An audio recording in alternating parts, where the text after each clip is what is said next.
Tu apartamento o tu hijo, me dijo Fernanda mientras sostenía su ramo de novia, con esa sonrisa falsa que ahora reconozco tan bien, justo cuando todos los invitados comenzaban a abandonar el salón de fiestas. Mi propio hijo, Alejandro, agachó la mirada como si el piso de mármol fuera lo más interesante del mundo. Era su boda, el día que debería haber sido el más feliz para todos nosotros. Y ahí estaba yo, una viuda de 62 años, escuchando cómo mi nuera recién casada me exigía entregar las escrituras del único patrimonio que me quedaba como regalo de bodas. La música seguía sonando a lo lejos. Las luces de colores aún bailaban sobre las mesas casi vacías. El olor a pastel y champán flotaba en el aire, mezclándose con el aroma de las rosas blancas que decoraban cada rincón. Pero para mí, en ese instante, todo se volvió gris. El mundo entero se congeló cuando mi nuera pronunció aquellas palabras que jamás olvidaré. Sentí que el piso se movía bajo mis pies. Las piernas me temblaban tanto que tuve que apoyarme en una silla para no caer. ¿Cómo habíamos llegado a este punto? ¿En qué momento mi hijo, mi Alejandro, el niño que crié con tanto amor después de que su padre nos abandonara, se había convertido en este hombre que permanecía callado mientras su esposa intentaba despojarme de lo único que me quedaba? Es solo un apartamento, mamá. Nosotros lo necesitamos más que tú. Piensa en tus futuros nietos, dijo finalmente Alejandro, sin siquiera mirarme a los ojos. Su voz sonaba distante, como si estuviera repitiendo palabras que no eran suyas. El vestido que había comprado con tanto esmero para la boda de mi único hijo, ahora me apretaba como una jaula. El maquillaje que con tanto cuidado me había aplicado esa mañana seguramente estaba corrido por las lágrimas que no pude contener, pero aún así, con la voz entrecortada por la incredulidad y el dolor, encontré la fuerza para pronunciar la palabra que cambiaría el rumbo de nuestras vidas para siempre. No. Fernanda entrecerró sus ojos, esos ojos color miel que tantas veces habían fingido cariño hacia mí. Su sonrisa desapareció tan rápido como las promesas que alguna vez me hizo de cuidarme como a una madre. Alejandro apretó su mandíbula y por primera vez en la noche me miró directamente, con una frialdad que jamás había visto en él. «Te vas a arrepentir, Rosalía», dijo Fernanda, pronunciando mi nombre como si fuera una maldición. «Nadie se interpone entre nosotros y lo que merecemos». Aquella noche, mientras regresaba sola a mi apartamento en el taxi, con el corazón hecho pedazos y el vestido de fiesta arrugado, no sabía que acababa de iniciar una guerra. No imaginaba que mi propia familia, la que construí con tanto esfuerzo, se convertiría en mi peor pesadilla. Ni tampoco sabía que, en algún punto de este doloroso camino, encontraría una fuerza dentro de mí que ni siquiera sabía que existía. Mi nombre es Rosalía Mendoza. Tengo 62 años. Vivo en Ciudad de México. Y esta es la historia de cómo mi hijo y mi nuera intentaron quitarme todo lo que tenía, y cómo descubrí que nunca es tarde para defenderse. Me llamo Rosalía Mendoza. Nací en Cuernavaca, pero he vivido casi toda mi vida en la colonia Roma, en Ciudad de México. Soy maestra jubilada de primaria. Durante 35 años enseñé a niños a leer y escribir en la escuela Benito Juárez. Mis manos, ahora con manchas de la edad y venas que sobresalen como ríos azules, han sostenido las de cientos de pequeños mientras trazaban sus primeras letras. Mi apartamento no es lujoso ni grande. Está en un edificio antiguo de ladrillo rojo, de esos con techos altos y ventanas que crujen cuando sopla el viento. Lo compré con el dinero que mi esposo Raúl y yo ahorramos durante años, centavo a centavo. Cada peso representaba horas extra dando clases particulares después de mi jornada en la escuela. Cada peso era un desayuno menos en algún café, un vestido que no compré, un lujo que postergué. Raúl murió hace 12 años. Un infarto fulminante mientras esperaba el metro en la estación Insurgentes. Ni siquiera pude despedirme. Un día salió a trabajar como cualquier otro, con su termo de café en la mano y su beso en mi mejilla, y nunca más volvió a cruzar la puerta. Me quedé sola con Alejandro, que entonces tenía 20 años y estudiaba ingeniería en la UNAM. Mi rutina es simple. Me despierto con el primer rayo de sol que se cuela por mi ventana. Preparo café con canela, como me gusta, y lo tomo sentada en mi pequeño balcón, desde donde puedo ver la copa de un jacarandá que en primavera se viste de violeta. Luego riego mis plantas. 2 geranios, un helecho y varias suculentas que me recuerdan a mis alumnas, pequeñas y resistentes. Los martes y jueves voy al Parque México a caminar con mi grupo de amigas jubiladas. Carmela, Lourdes y Patricia, todas maestras como yo. Hablamos de nuestros achaques, de los precios que no paran de subir, de nuestros hijos que ya no tienen tiempo para visitarnos. A veces compramos raspados de limón y nos sentamos a ver pasar a la gente, inventando historias sobre sus vidas. Los sábados solía ser el día de Alejandro. Venía a comer y yo preparaba chile en nogada, su favorito. Le contaba sobre mi semana y él me hablaba de su trabajo en la constructora donde había ascendido rápidamente. Estaba tan orgullosa de él, de cómo había superado la muerte de su padre, de cómo había terminado su carrera con honores a pesar del dolor. Todo cambió hace 2 años, cuando conoció a Fernanda. Ella trabaja en recursos humanos en la misma constructora. Es 15 años menor que mi hijo. Delgada, con el cabello teñido de rubio y siempre impecable, como si cada mañana pasara por un salón de belleza antes de salir a la calle. La primera vez que la trajo a casa, apenas probó mi comida. Miró mi apartamento con desdén, como quien examina algo que piensa comprar pero no le convence del todo. Es pintoresco, dijo mientras pasaba su dedo por un mueble antiguo, herencia de mi madre, como buscando polvo que no existía porque había limpiado toda la mañana para impresionarla. Alejandro cambió desde entonces. Las visitas de los sábados se espaciaron. Ya no me llamaba todos los días como antes. Cuando venían juntos, él apenas hablaba. Era Fernanda quien dirigía la conversación. Siempre hacía temas que mostraban mi ignorancia. Restaurantes caros donde nunca había comido. Lugares exclusivos que no conocía. Tecnologías que no entendía. Cuando anunciaron su compromiso, hace 6 meses, sentí un nudo en el estómago. No era la felicidad que esperaba sentir. Era miedo. Miedo porque cada vez reconocía menos a mi hijo en ese hombre que asentía a todo lo que Fernanda decía, que se reía de sus comentarios mordaces hacia mí, que me miraba como si yo fuera un problema por resolver. La boda fue en los jardines de Pedregal, un lugar que nunca hubiera podido pagar. La familia de Fernanda, proveniente de Monterrey, ocupó las mesas principales. A mí me sentaron en una esquina, junto a unos primos lejanos de ella que no conocía.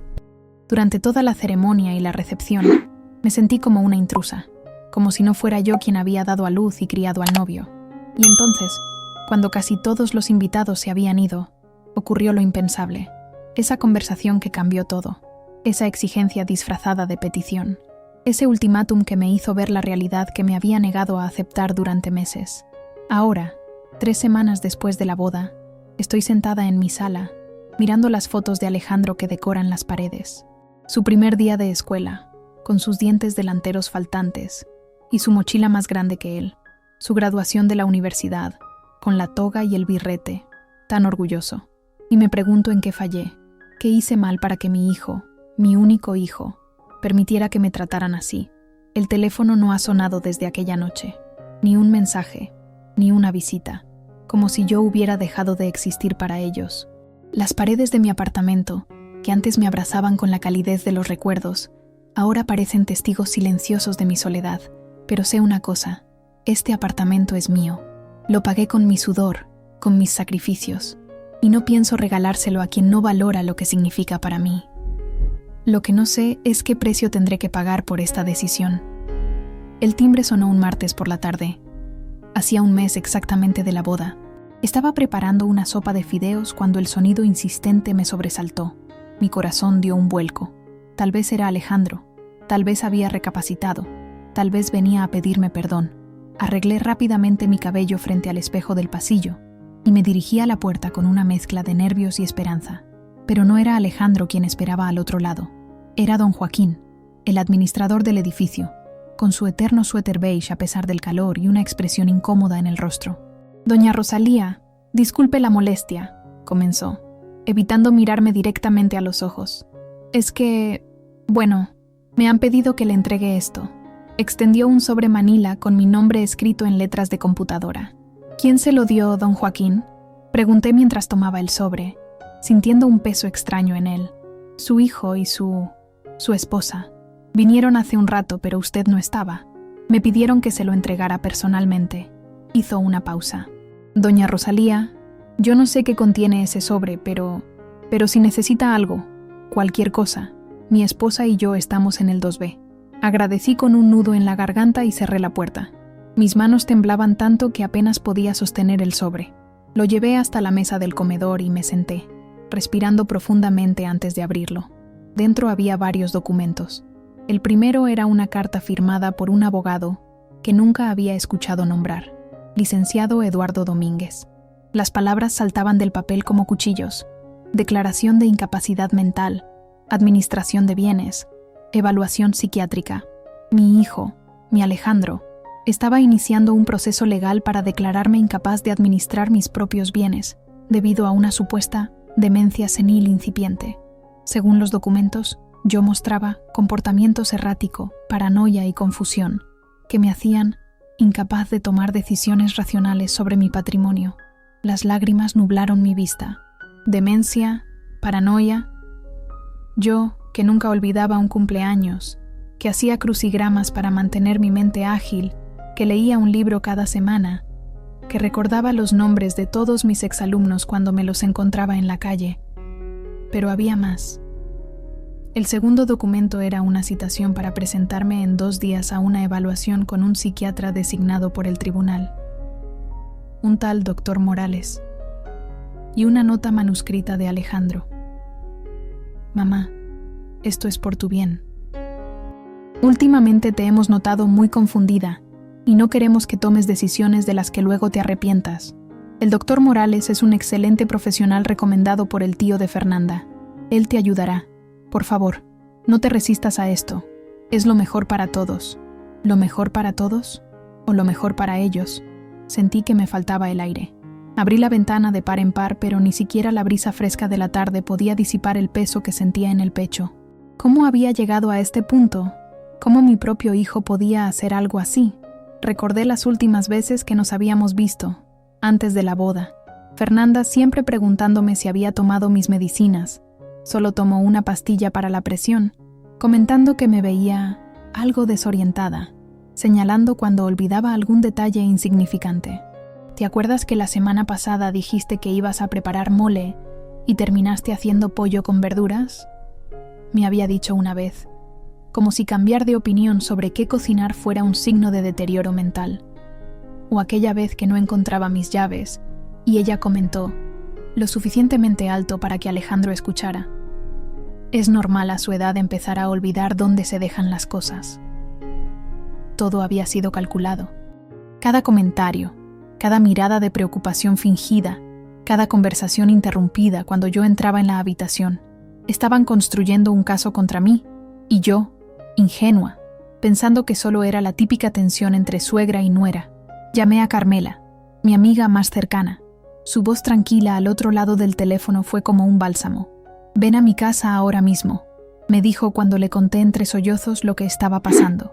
«No estás sola en esto, Rosalía. Y por Dios santo, no vayas a esa evaluación con ese médico que ni conoces». Esa noche, en el apartamento de Carmela en la colonia Condesa, con una taza de té de tila entre las manos, le mostré los documentos. Su hijo, Gustavo, abogado de profesión, los revisó con el ceño fruncido. «Esto es muy grave, doña Rosalía», dijo después de un rato. «Están intentando quitarle la capacidad legal para disponer de sus bienes. Si el juez falla a su favor, su hijo podría vender su apartamento sin su consentimiento». «Pero eso no puede ser legal», protesté. «Yo estoy perfectamente bien. Lamentablemente estos casos son más comunes de lo que cree, y más aún cuando hay propiedades de por medio». Gustavo suspiró. «El problema es que si no se presenta a la evaluación, podría parecer que tiene algo que esconder. Y si va con este médico, que seguramente está comprado», interrumpió Carmela con indignación. «El resultado podría estar predeterminado», completó Gustavo. Esa noche apenas dormí en el sofá cama de Carmela. Daba vueltas pensando en mi hijo, en cómo había cambiado, en cómo había permitido que Fernanda lo manipulara hasta este punto. ¿O acaso siempre había sido así y yo no había querido verlo? A la mañana siguiente, decidí regresar a mi apartamento para recoger algunas cosas. No quería estar sola allí, pero necesitaba ropa y mis medicinas. Además, tenía que pensar qué hacer con la citación. Cuando llegué, noté algo extraño de inmediato. La puerta no estaba cerrada con llave como la había dejado. Dentro, sentí un escalofrío al escuchar movimiento en mi habitación. «¿Quién anda ahí?», grité, agarrando un paraguas del perchero como única defensa. Fernanda salió de mi cuarto con una caja en las manos. Detrás de ella, una mujer que nunca había visto antes tomaba fotos con su celular. «Rosalía», dijo Fernanda con falsa sorpresa. «No esperábamos que volvieras tan pronto. ¿Qué hacen en mi casa? ¿Cómo entraron?» «Alejandro me dio su llave», respondió con naturalidad. «Estamos haciendo un inventario de tus pertenencias. Por tu seguridad, claro». La mujer desconocida me miró de arriba a abajo y siguió tomando fotos. Ahora apuntaba a la sala, a la pequeña acumulación de periódicos que tenía en una esquina, a los platos del desayuno del día anterior que no había lavado antes de salir apresuradamente. «¿Y usted quién es?», exigí saber. «Soy la trabajadora social asignada a su caso», respondió con frialdad profesional.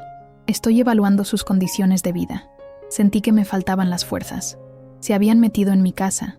Estaban invadiendo mi privacidad, documentando quién sabe qué para usarlo contra mí. «Fuera de mi casa», logré decir.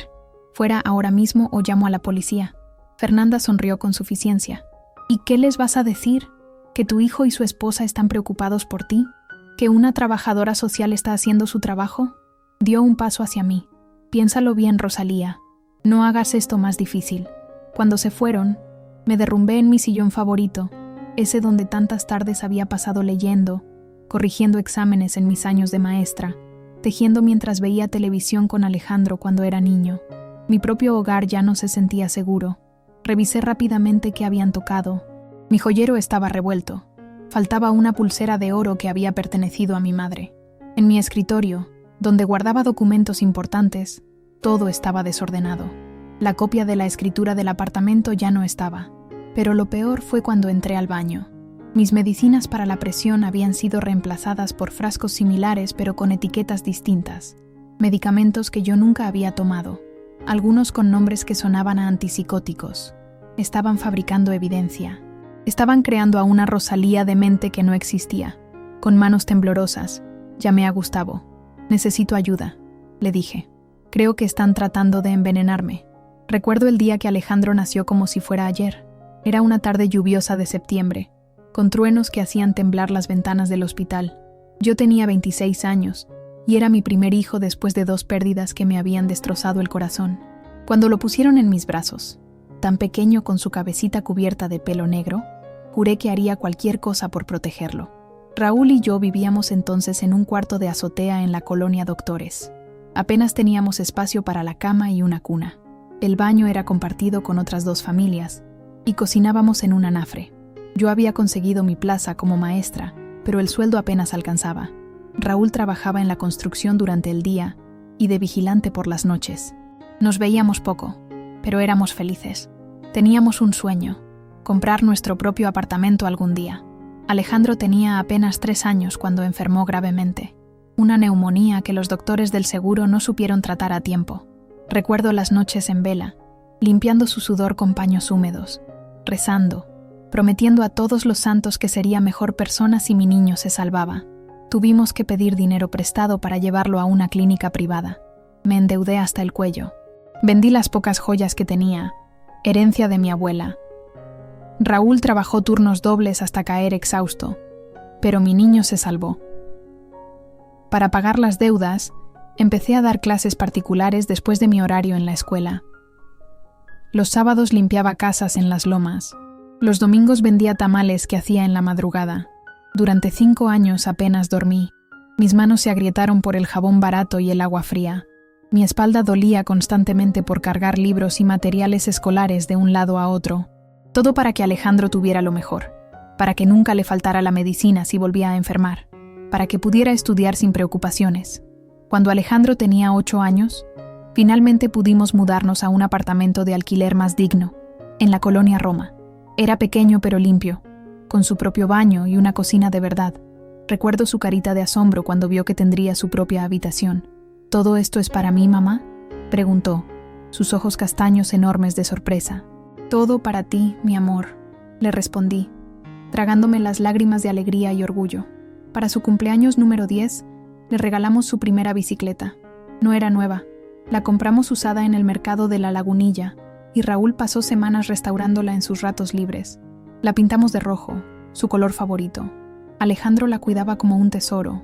Todos los domingos, sin fallar uno solo, íbamos al Parque México a andar en bicicleta. Raúl le enseñó a montar sin rueditas. Yo llevaba tortas y agua de Jamaica en una canasta.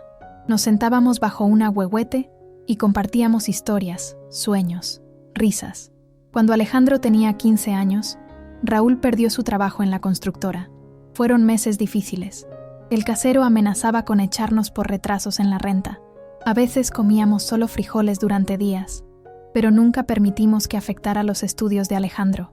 Vendí mi anillo de matrimonio para comprarle los libros que necesitaba para prepararse para el examen de ingreso a la preparatoria. Lo recuerdo estudiando hasta la madrugada, con una determinación que me llenaba de orgullo. «Voy a ser ingeniero, mamá», me decía, «y les voy a comprar una casa grande a ti y a papá». Entró a la prepa 6 con uno de los puntajes más altos. El día que recibió sus resultados, Raúl lloró por primera vez delante de él. Abrazó a su hijo como si fuera lo más precioso del mundo, porque lo era. Para entonces ya habíamos empezado a ahorrar para comprar un apartamento propio. Cada peso contaba. Dejamos de comprar ropa nueva. Las vacaciones eran un lujo impensable. Raúl dejó de fumar los cigarrillos que tanto le gustaban. Yo renuncié a mi único capricho, los libros. Empecé a pedirlos prestados en la biblioteca o a intercambiarlos con otras maestras. Cuando Alejandro cumplió 18 años y entró a la universidad, nuestro sueño parecía cada vez más cercano. Teníamos ahorrado casi el 70% del valor de un apartamento modesto. Raúl había conseguido un mejor trabajo como supervisor de obra y yo había sido promovida a subdirectora en la escuela. «Estamos cerca», nos decíamos por las noches, contando nuestros ahorros en la mesa del comedor. Muy cerca. Y entonces, una mañana de febrero, Raúl no volvió a casa. Alejandro tenía 20 años cuando perdimos a su padre. Estaba en tercer semestre de ingeniería. El dolor nos unió aún más. Nos quedamos solo él y yo contra el mundo. Las noches eran lo peor. A veces lo escuchaba llorar en su habitación, tratando de ahogar el sonido con la almohada para no preocuparme. El seguro de vida de Raúl, aunque modesto, fue lo que nos permitió finalmente completar el pago inicial para el apartamento donde vivo ahora. Recuerdo el día que firmamos la escritura. Alejandro estaba a mi lado, sosteniendo mi mano cuando estampé mi firma en el documento. «Papá estaría muy orgulloso, mamá», me dijo. Lo lograron. Durante los años siguientes, mientras Alejandro terminaba su carrera, nuestro apartamento se convirtió en nuestro refugio. Los domingos seguían siendo nuestro día, aunque ya no íbamos al parque con bicicletas. Ahora cocinábamos juntos, veíamos películas, conversábamos sobre sus clases, sus amigos, sus sueños. Sacrifiqué muchas cosas para que él pudiera concentrarse en sus estudios sin preocupaciones económicas. Seguí dando clases particulares a pesar del cansancio. Ahorré para ayudarlo con los materiales que necesitaba, que no eran baratos en ingeniería. Cuando tuvo que hacer prácticas profesionales en Querétaro durante 3 meses, trabajé horas extra para enviarle dinero cada semana. El día de su graduación, sentada en el auditorio viendo a mi hijo recibir su diploma con honores, pensé en Raúl, en lo orgulloso que estaría, en todos los sacrificios que habían valido la pena. Mi niño lo había logrado. Se había convertido en el hombre que siempre soñamos que sería, o eso creía yo. Cuando empezó a trabajar en la constructora y a ganar su propio dinero, insistía en ayudarme económicamente. «Ahora me toca a mí cuidar de ti, mamá», me decía mientras dejaba un sobre con dinero en la mesa. Yo lo aceptaba, no porque lo necesitara desesperadamente, sino porque veía el orgullo en sus ojos al poder retribuirme algo de lo que le había dado. Cada logro suyo era mi logro, cada ascenso en su trabajo, cada reconocimiento. Mi Alejandro, mi niño de pelo negro que una vez cupo completo en mis brazos, ahora era un hombre respetado y exitoso. ¿En qué momento cambió todo? ¿Cuándo se volvió tan frío, tan distante? La respuesta tiene nombre: Fernanda. Desde que ella apareció, Alejandro empezó a cuestionar mis decisiones, a mirarme como si fuera una carga. La primera vez que discutimos fuertemente fue cuando me sugirió que vendiera el apartamento para aprovechar el buen momento del mercado inmobiliario. «Pero es nuestro hogar», le dije confundida. «Es lo que tu padre y yo soñamos toda la vida. Es solo un apartamento viejo en un edificio que se está cayendo a pedazos, mamá». respondió con impaciencia. Podrías comprar algo más pequeño en las afueras y guardar el resto para tu vejez. No mencionó entonces que él y Fernanda estaban buscando un lugar más grande para vivir. Me enteré semanas después, por casualidad, cuando Lourdes los vio visitando un desarrollo de apartamentos de lujo en Polanco. Ahora, sentada en la sala de Carmela mientras esperaba a que Gustavo regresara con noticias del juzgado, no podía dejar de pensar en todo lo que había sacrificado por mi hijo. En las noches sin dormir, en los días sin comer para que a él no le faltara nada, en las manos agrietadas por el trabajo duro. ¿Y para qué? Para que ahora intentara declararme demente, para que tratara de arrebatarme lo único que me quedaba, mi hogar, mis recuerdos, mi dignidad. ¿En qué piensas?, me preguntó Carmela, sentándose a mi lado con una taza de café. En todo lo que hice por Alejandro, respondí con la voz quebrada. En cómo cargué 2 trabajos para que pudiera estudiar sin preocupaciones. En cómo vendí hasta mi anillo de bodas para que tuviera sus libros. En cómo me quedé despierta noches enteras cuando tenía fiebre, cantándole canciones de cuna, aunque ya era demasiado grande para ellas. Carmela tomó mi mano entre las suyas. Ella había sido testigo de todos esos sacrificios. Ella sabía. Y ahora, continué, las lágrimas rodando por mis mejillas, ahora quiere hacerme pasar por loca para quitarme el apartamento que su padre y yo compramos con tanto esfuerzo. Te están subestimando, Rosalía, dijo Carmela con una firmeza que no le había escuchado antes. Creen que porque eres una mujer mayor vas a dejarte intimidar, pero se olvidan de algo. ¿De qué? De que eres la misma mujer que sacó adelante a su hijo sola después de enviudar, la misma que trabajó hasta sangrar para darle una educación. No eres débil, Rosalía, nunca lo has sido. Sus palabras resonaron en mi cabeza. Era cierto, había enfrentado cosas peores, la pobreza, la enfermedad, la muerte de Raúl, y aquí estaba, todavía de pie. ¿Sabes qué es lo que más me duele?, dije después de un largo silencio. Que Alejandro haya olvidado todo, que no recuerde cuando le curé las rodillas raspadas después de caerse de la bicicleta, o cuando lo acompañé al primer día de universidad porque estaba tan nervioso que temblaba, o cuando lloró en mis brazos después del funeral de su padre, prometiéndome que nunca me dejaría sola. Carmela no dijo nada. No había palabras que pudieran aliviar ese tipo de dolor. El dolor de sentirse traicionada por la persona que más has amado en el mundo. En ese momento sonó el teléfono. Era Gustavo. «Doña Rosalía», dijo con voz seria, «tengo noticias, y no son buenas». El día de la audiencia preliminar amaneció con un cielo gris plomizo, como si hasta el clima presintiera lo que estaba por suceder. Me había vestido con cuidado, un traje sastre azul marino que reservaba para ocasiones especiales, el collar de perlas que Raúl me regaló en nuestro 10º aniversario, un poco de maquillaje discreto. Quería mostrarme digna, compuesta, lúcida. Gustavo me esperaba en la entrada del juzgado. Había accedido a representarme casi sin costo, solo por su amistad con Carmela y por la indignación que le provocaba todo el asunto. «¿Está lista, doña Rosalía?», me preguntó mientras subíamos las escaleras de mármol gastado del edificio. No, no lo estaba. ¿Cómo podría estar lista para enfrentarme a mi propio hijo en un tribunal, para que un juez evaluara mi cordura como si fuera un objeto defectuoso? Pero asentí de todas formas. La sala era más pequeña de lo que imaginaba. Olía a papel viejo, a café rancio y a resignación. Cuando entramos, ya estaban allí, Alejandro y Fernanda, sentados junto a un hombre de traje caro y maletín de piel. Mi hijo ni siquiera levantó la mirada cuando me vio entrar. Fernanda, en cambio, me clavó sus ojos con una mezcla de desdén y triunfo anticipado. El juez, un hombre mayor con aire cansado, entró poco después. La audiencia comenzó con las formalidades de rigor. El abogado de Alejandro expuso su caso. Yo era una mujer mayor que mostraba signos claros de deterioro cognitivo, que vivía en condiciones insalubres, que tomaba medicamentos incorrectamente y que no era capaz de tomar decisiones financieras responsables. Cuando Gustavo intervino para pedir que se desestimara la demanda por falta de pruebas médicas concluyentes, el abogado contrario presentó un sobre. «Señoría, tenemos el informe del doctor Morales, psiquiatra designado por el tribunal». Sentí que el piso se movía bajo mis pies. ¿El doctor Morales? Pero si yo nunca había acudido a la cita con él. El juez abrió el sobre y leyó en silencio. Luego me miró por encima de sus gafas con algo parecido a la lástima. «Según este informe», dijo dirigiéndose a la sala, La señora Mendoza muestra signos evidentes de demencia senil en fase inicial, desorientación temporal y espacial, deterioro de la memoria reciente, cambios de humor injustificados, paranoia. «Objeción, señoría», interrumpió Gustavo poniéndose de pie.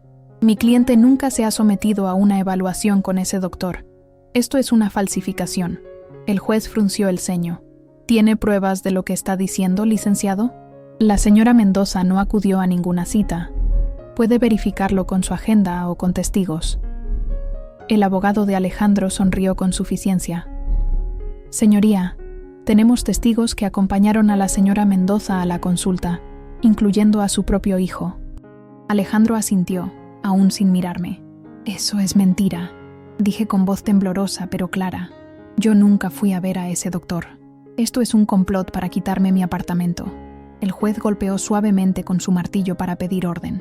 «Señora Mendoza, esas acusaciones son graves». «Son ciertas, señoría», insistí, mis ojos fijos en Alejandro, buscando un atisbo del niño que crié, alguna señal de vergüenza o remordimiento. Nada. «Como puede ver, señoría», intervino el abogado contrario con voz melosa, «la paranoia es uno de los síntomas más evidentes. La señora cree que su propio hijo, que solo quiere lo mejor para ella, está conspirando en su contra». Fernanda sacó un pañuelo y fingió secarse una lágrima. Era una actuación tan falsa que me sorprendió que nadie más lo notara. Gustavo presentó entonces una moción para solicitar una nueva evaluación psiquiátrica, esta vez con un médico independiente elegido por el juzgado, no por la familia. «Además», añadió, «solicito que se investigue al doctor Morales. Tenemos motivos para creer que existe un conflicto de interés, ya que es tío político de la esposa del demandante». Eso captó la atención del juez. «¿Es esto cierto?», preguntó, dirigiéndose al abogado de Alejandro. Un destello de preocupación cruzó su rostro antes de recuperar la compostura. «No tengo conocimiento de esa relación, señoría, pero incluso si existiera, el doctor Morales es un profesional respetado que no comprometería su ética por lazos familiares lejanos».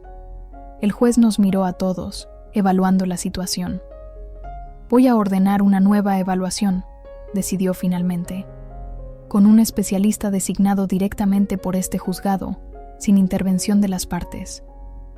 Mientras tanto, se suspende cualquier decisión sobre la capacidad legal de la señora Mendoza». Sentí un alivio momentáneo. Al menos no me declararían incapaz ese día, pero la batalla apenas comenzaba. Al salir de la sala, intenté acercarme a Alejandro. Necesitaba entender. Necesitaba mirarlo a los ojos y preguntarle por qué me estaba haciendo esto. Pero Fernanda se interpuso, tomándolo del brazo y guiándolo rápidamente hacia la salida. «Alejandro», llamé, mi voz quebrándose. «Hijo, por favor, hablemos». Se detuvo un instante, como si algo dentro de él quisiera responder a mi llamado. Pero luego Fernanda le susurró algo al oído y siguió caminando, dejándome allí parada, con la mano extendida hacia un hijo que se alejaba no solo físicamente. Salí del juzgado con las piernas temblorosas, apoyándome en el brazo de Gustavo. La lluvia había comenzado a caer, fina y fría. No habíamos traído paraguas. «La llevaré a casa, doña Rosalía», me dijo Gustavo, haciendo señas a un taxi. «No, por favor, a casa de tu madre», respondí. «No quiero estar sola esta noche». Durante el trayecto en taxi, mirando las gotas de lluvia resbalar por la ventanilla como las lágrimas que yo ya no tenía fuerzas para derramar, reflexioné sobre lo sucedido. Habían falsificado un informe médico. Mi propio hijo había mentido bajo juramento. ¿Hasta dónde estaban dispuestos a llegar? Los días siguientes fueron un torbellino de actividad. Gustavo preparaba nuestra defensa para la próxima audiencia. Yo me sometí a una evaluación neurológica completa con un médico recomendado por una antigua colega de la escuela. Los resultados fueron claros. Mi capacidad cognitiva estaba perfectamente normal para una mujer de mi edad. «Con esto deberían desestimar el caso», dijo Gustavo, revisando el informe. «Pero algo me dice que van a jugar sucio. Tenemos que estar preparados». Tenía razón. Una semana después recibí una llamada de Lourdes. Su voz sonaba alterada. «Rosalía, no sé cómo decirte esto», comenzó. «¿Qué pasa, Lourdes? Me estás asustando. Es que hay rumores en el edificio. Alguien ha estado diciendo cosas horribles sobre ti». «¿Qué cosas?», pregunté, aunque ya presentía la respuesta. «Que te han visto hablando sola en el parque». que a veces sales en pijama a la calle, que una vez confundiste el apartamento y trataste de entrar al de don Joaquín. Hizo una pausa. Y lo peor, que maltratabas a Alejandro cuando era niño, que por eso ahora está preocupado por tu estado mental. Sentí como si me hubieran dado una bofetada. ¿Maltrato? ¿Yo, que había dado mi vida entera por ese niño? ¿Quién está diciendo esas cosas? Lourdes dudó. Fernanda. Ha estado visitando a varios vecinos, mostrándoles fotos, supuestamente de tu apartamento, en condiciones deplorables. Y documentos médicos que dicen que tienes esquizofrenia no tratada. Todo mi cuerpo temblaba de indignación. No solo querían quitarme mi apartamento, sino también mi reputación, mi dignidad, los recuerdos preciosos que tenía de la crianza de mi hijo. Hay más, Rosalía, continuó Lourdes con voz temblorosa.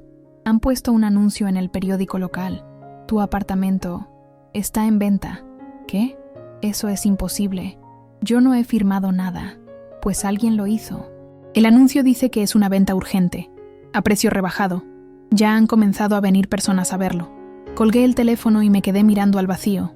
¿Cómo era posible? Las escrituras estaban a mi nombre. No podían vender el apartamento sin mi firma. A menos que...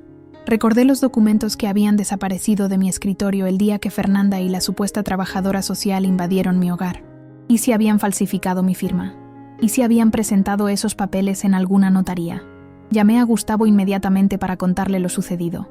Su respuesta confirmó mis peores temores. Es posible que estén utilizando un poder notarial falsificado, dijo.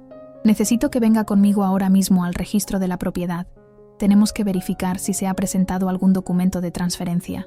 Esa tarde descubrimos que, efectivamente, se había registrado un poder notarial supuestamente firmado por mí, otorgando a Alejandro plena autoridad para administrar y disponer de mis bienes.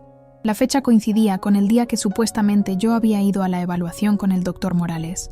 Todo encajaba. Me habían fabricado una doble vida.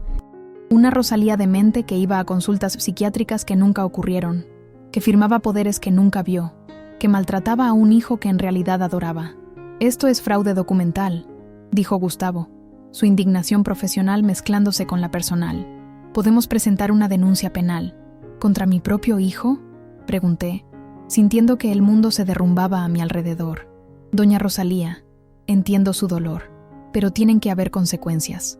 Están cometiendo un delito grave. Esa noche, de regreso en casa de Carmela, no pude dormir. Las palabras de Gustavo resonaban en mi cabeza. ¿Denunciar penalmente a mi Alejandro? ¿Al niño que había llevado en mi vientre? ¿Que había criado con tanto amor?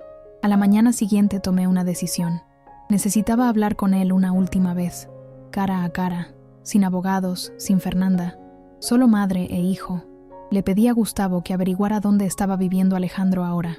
Resultó ser un departamento rentado en Polanco. Mientras esperaban poder comprar algo con el dinero de la venta de mi apartamento, supuse.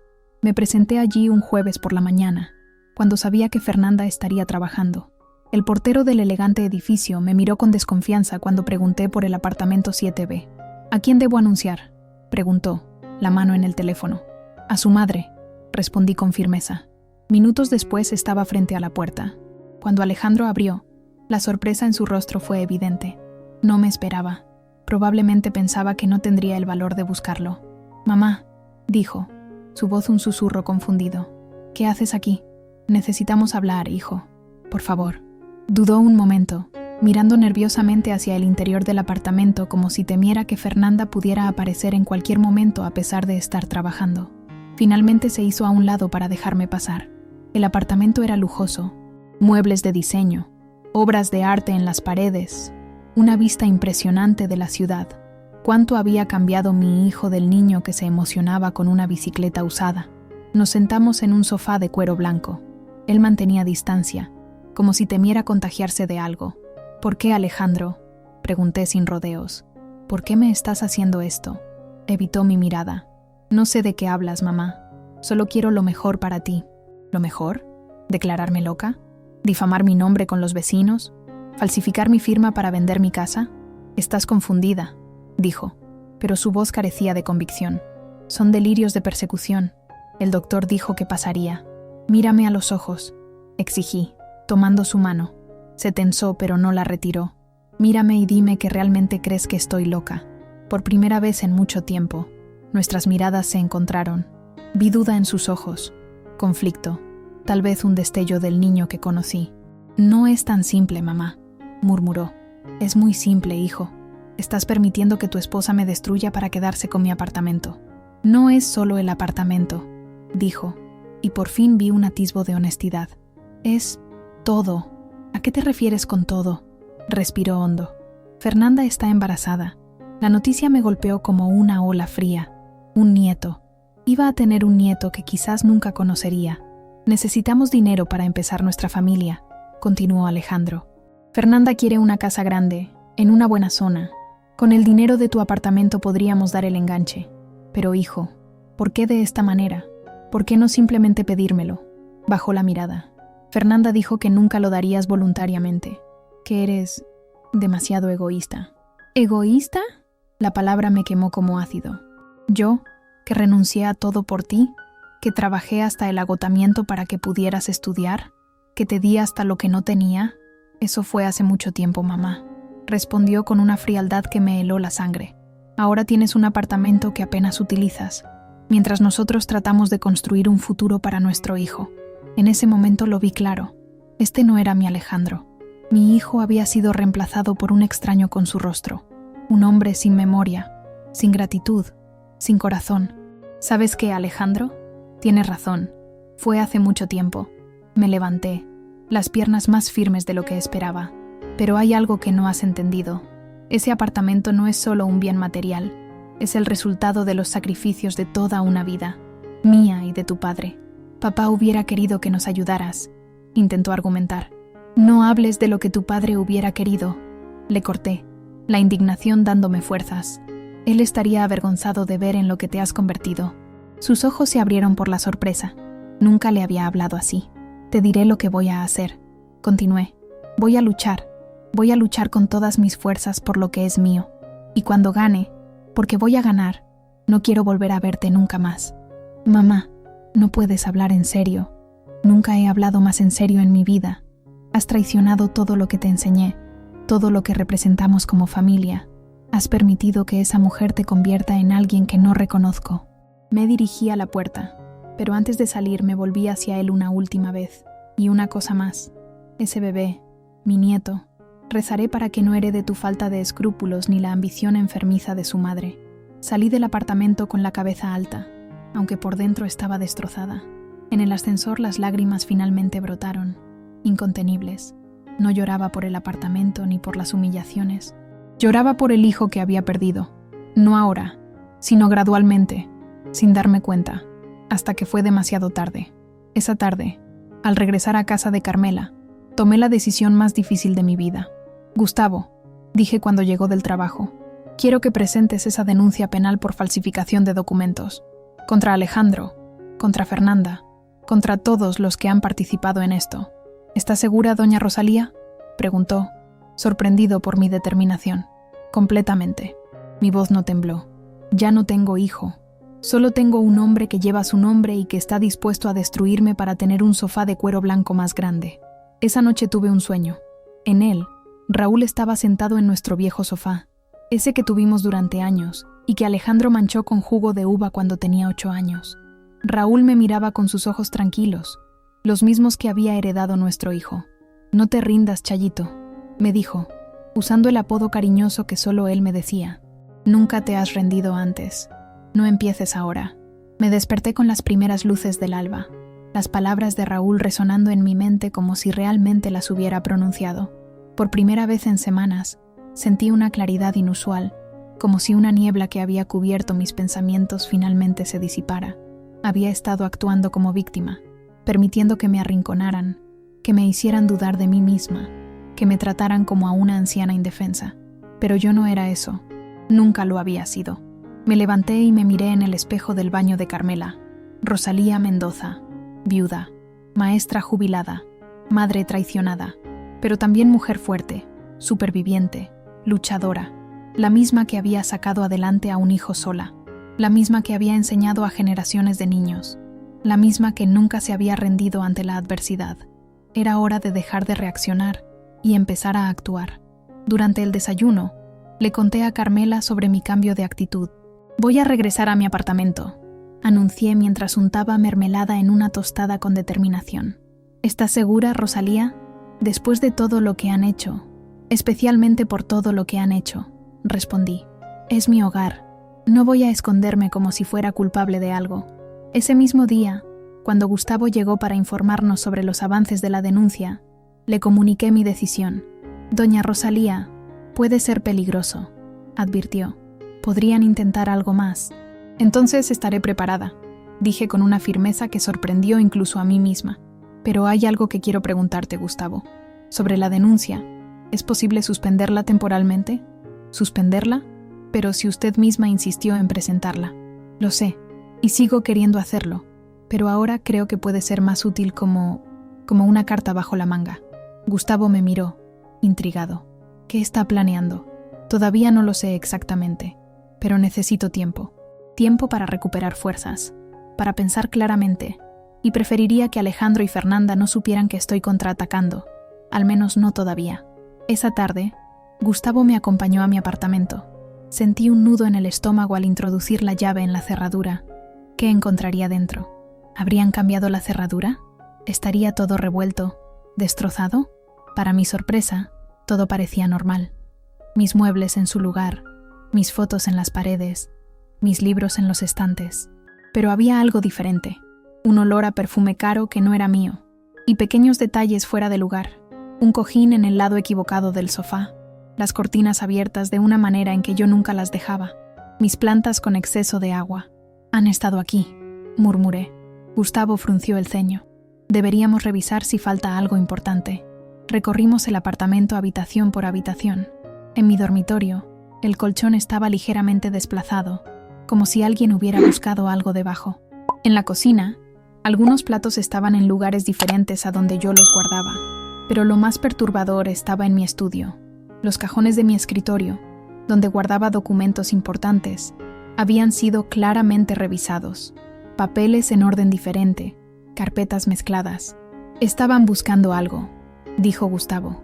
O plantando algo, respondí, recordando las medicinas falsas en mi botiquín. Decidimos revisar el apartamento meticulosamente, buscando cualquier cosa que pudieran haber dejado para usar en mi contra. En el armario de la cocina encontramos botellas de licor que yo nunca había comprado. En mi mesa de noche, píldoras para dormir sin etiqueta. En el baño, más medicamentos psiquiátricos que no eran míos. Están construyendo la imagen de una mujer alcoholizada y medicada, dijo Gustavo, indignado, mientras recogía todas esas pruebas en una bolsa. Esto es repugnante. Y predecible, añadí, lo cual nos da ventaja. Esa noche, después de que Gustavo se fuera, prometiendo volver a la mañana siguiente, me senté en mi sala, en mi sillón favorito. A pesar de todo lo descubierto, me sentía extrañamente en paz. Este era mi hogar. Aquí había vivido con Raúl. Aquí había criado a Alejandro. Aquí habían transcurrido los años más felices y también los más duros de mi vida. Estas paredes conocían mis risas y mis lágrimas. Este suelo había sostenido mis pasos cansados después de largas jornadas de trabajo. No iba a permitir que me lo arrebataran. No sin luchar. Mientras observaba las fotos familiares en la pared, mi mirada se detuvo en una en particular. Alejandro a los 16 años, sosteniendo un trofeo de matemáticas, sonriendo con orgullo. A su lado, Raúl y yo, igualmente orgullosos. ¿Dónde te perdimos, hijo?, susurré a la imagen. ¿En qué momento dejamos de ser una familia? Pero la respuesta no estaba en la foto, ni en lamentaciones sobre el pasado. La respuesta estaba en el presente, en mis acciones, en mi capacidad para defender lo que era mío. A la mañana siguiente, desperté con un plan formándose en mi mente. No sería fácil. Requeriría paciencia, inteligencia y, sobre todo, valor. Pero yo tenía algo que Alejandro y Fernanda no: la verdad de mi lado. Llamé a Gustavo temprano y le pedí que viniera con ciertos documentos que necesitaría. Mientras esperaba, hice otra llamada importante. Buenos días, Escuela Primaria Benito Juárez. Quisiera hablar con la directora, la maestra Sánchez.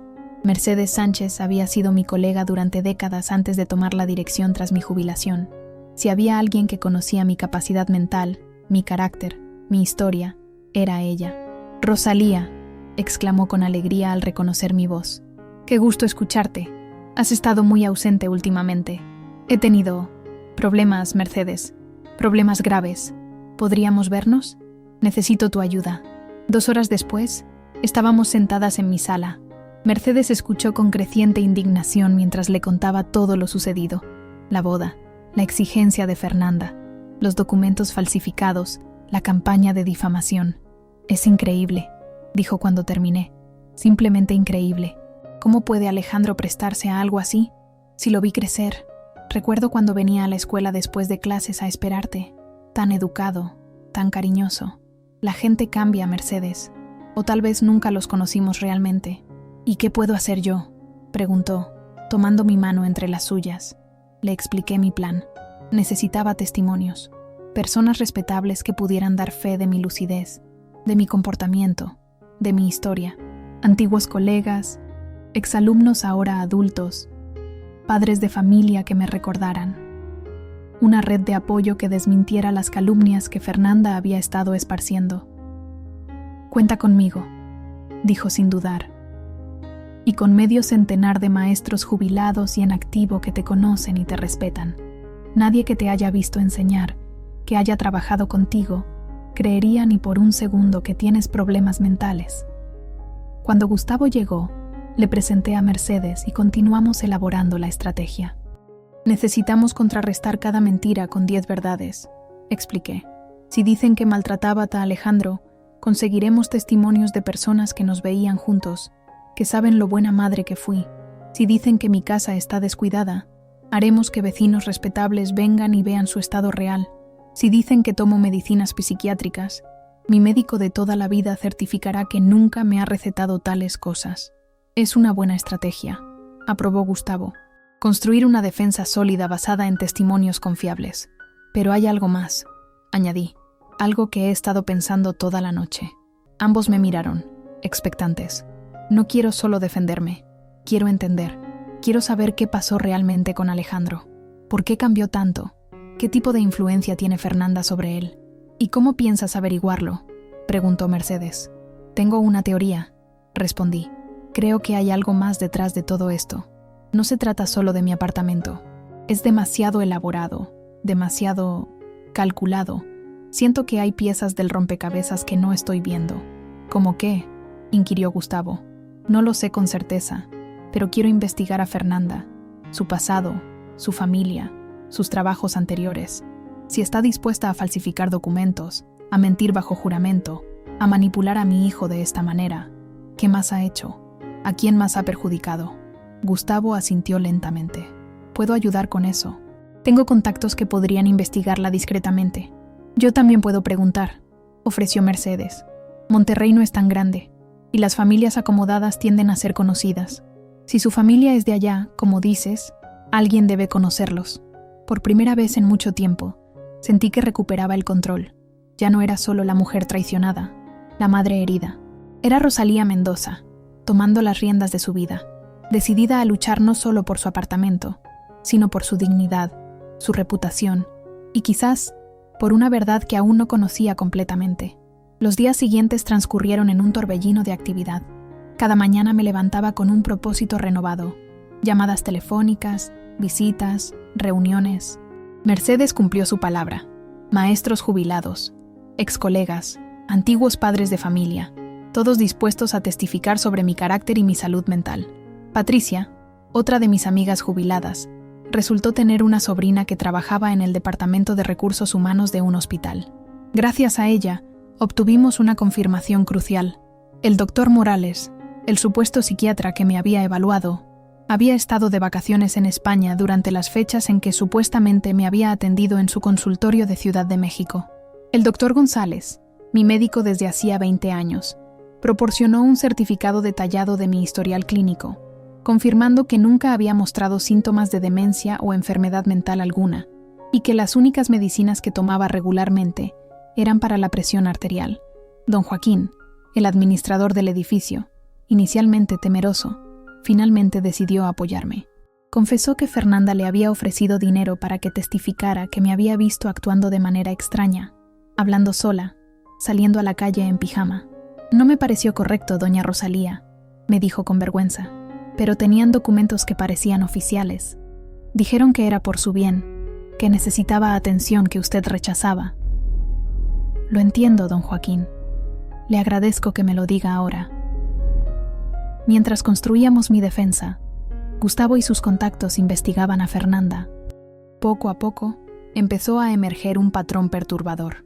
Su apellido no es realmente Valenzuela, como ella afirma, me informó Gustavo una tarde, hojeando un informe. Es Peralta, Fernanda Peralta. Ha usado varios nombres en los últimos años. Y hay denuncias, varias denuncias. ¿Qué tipo de denuncias?, pregunté, sintiendo un escalofrío. Fraude, principalmente. En Monterrey, una anciana la acusó de haberse ganado la confianza de su hijo y después convencerlo para vender propiedades familiares. En Guadalajara, algo similar con un hombre mayor, viudo. Los casos fueron retirados o archivados por falta de pruebas concluyentes o porque las víctimas fallecieron antes de que se resolvieran. La información me dejó helada. No estaba tratando solo con una nuera ambiciosa. Estaba enfrentándome a alguien con un modus operandi establecido, alguien peligroso. Y Alejandro, ¿sabe todo esto? Gustavo negó con la cabeza. Es difícil saberlo, pero por la forma en que actúa, me inclinaría a pensar que no, que también es una víctima, aunque de un tipo diferente. Esa noche, sola en mi habitación, contemplé las fotografías de mi hijo, su evolución desde niño hasta hombre, sus ojos, siempre honestos, siempre claros, hasta que apareció Fernanda. ¿Era posible que también lo hubiera engañado a él? ¿Que lo hubiera manipulado no solo contra mí, sino contra su propio criterio, sus propios valores? Quería creerlo. Quería pensar que mi Alejandro seguía ahí, en algún lugar, bajo capas de manipulación y mentiras, pero al mismo tiempo, recordaba su frialdad en nuestro último encuentro, su disposición a acusarme falsamente, a permitir que destruyeran mi reputación. Sea cual fuera la verdad sobre Alejandro, una cosa estaba clara. Fernanda era más peligrosa de lo que había imaginado, y ahora yo sabía cosas sobre ella que seguramente no quería que salieran a la luz. La siguiente audiencia estaba programada para 2 semanas después. Teníamos poco tiempo, pero nuestro caso se fortalecía día a día. Sin embargo, algo me inquietaba, una sensación de que Fernanda no se quedaría de brazos cruzados mientras reuníamos pruebas contra ella. Deberías considerar instalar cámaras de seguridad en tu apartamento, sugirió Gustavo. Si entra nuevamente, tendremos evidencia. Acepté la sugerencia. Esa misma tarde, un técnico instaló discretas cámaras en puntos estratégicos de mi hogar. Fue una precaución que pronto demostraría su valor. 3 días después, mientras estaba en casa de Mercedes organizando testimonios, recibí una alerta en mi teléfono. Alguien había entrado en mi apartamento. Las imágenes mostraban claramente a Fernanda, usando una llave, acompañada de un hombre que nunca había visto. Llevaban guantes y se movían con la confianza de quien se siente seguro de no ser descubierto. «Debemos llamar a la policía», dijo Mercedes alarmada. «No», respondí, observando atentamente la pantalla. «Esperemos, veamos qué hacen, qué buscan. Esta es nuestra oportunidad de entender sus intenciones». Durante la siguiente hora, observamos cómo registraban metódicamente mi apartamento. El hombre parecía tener conocimientos técnicos. Revisó enchufes, desconectó mi teléfono fijo, examinó marcos de cuadros como buscando micrófonos ocultos. Fernanda, mientras tanto, sacó varios frascos de su bolso y los colocó estratégicamente en mi botiquín, en mi mesita de noche, en un cajón de la cocina. Después abrió su celular y comenzó a tomar fotos de cada rincón del apartamento. «Están fabricando más evidencia», murmuró Gustavo, que se había unido a nosotros. «Plantando más medicamentos, documentando el estado del apartamento para manipular las imágenes después». Pero entonces ocurrió algo inesperado. Fernanda sacó unos documentos de su maletín y los extendió sobre mi mesa de comedor. El hombre colocó una pequeña cámara en un trípode, apuntando hacia los papeles. «¿Qué están haciendo?», preguntó Mercedes. «Practicando mi firma», respondí, sintiendo una mezcla de indignación y extraña vindicación. «Están falsificando mi firma para más documentos». Durante los siguientes 20 minutos, observamos en silencio cómo el hombre intentaba una y otra vez imitar mi rúbrica, con Fernanda supervisando cada intento, comparándolo con lo que parecía ser un documento original con mi firma. «Esto es oro puro», dijo Gustavo, sin apartar la mirada de la pantalla. «Evidencia irrefutable de falsificación documental». Cuando finalmente se fueron, me sentí diferente. ya no asustada, ya no confundida, sino determinada. Había presenciado con mis propios ojos la conspiración contra mí. Había visto la frialdad calculadora, la premeditación, la falta total de escrúpulos. «¿Qué hacemos ahora?», preguntó Mercedes. Miré a Gustavo, que sonreía por primera vez en días. «Ahora, doña Rosalía, pasamos a la ofensiva». 3 días antes de la audiencia, mientras revisaba viejos álbumes de fotos buscando imágenes que pudieran servir como prueba del buen ambiente familiar en que había criado a Alejandro, encontré algo que había olvidado por completo. Entre las páginas amarillentas de un álbum particularmente antiguo, había un sobre manila descolorido por el tiempo. Dentro, documentos que Raúl había guardado cuidadosamente. La escritura original del apartamento. No la copia que guardaba en mi escritorio y que había desaparecido, sino el documento original que Raúl había insistido en guardar, por si acaso. Con manos temblorosas, lo examiné. Estaba a nombre de ambos, Raúl y yo, con una cláusula específica que nunca había notado o que había olvidado con el paso de los años. En caso de fallecimiento de uno de los propietarios, el apartamento pasaría íntegramente al cónyuge superviviente y luego a su muerte. Sería administrado por un fideicomiso destinado a obras de caridad educativas. No a nuestros hijos, no a Alejandro. Raúl había insistido en esta cláusula. Recordé vagamente. Las propiedades causan disputas familiares, Chayito, me había dicho. Prefiero que nuestro dinero ayude a niños como los que tú enseñas, que necesitan oportunidades. A Alejandro le daremos educación, valores, amor. Eso vale más que cualquier edificio. El descubrimiento me dejó sin aliento. Incluso si Alejandro y Fernanda lograban que me declararan incapaz, incluso si falsificaban mi firma en 1000 documentos, legalmente no podrían heredar el apartamento. A mi muerte, pasaría directamente al fideicomiso establecido en la escritura original. Llamé a Gustavo de inmediato, quien llegó en tiempo récord.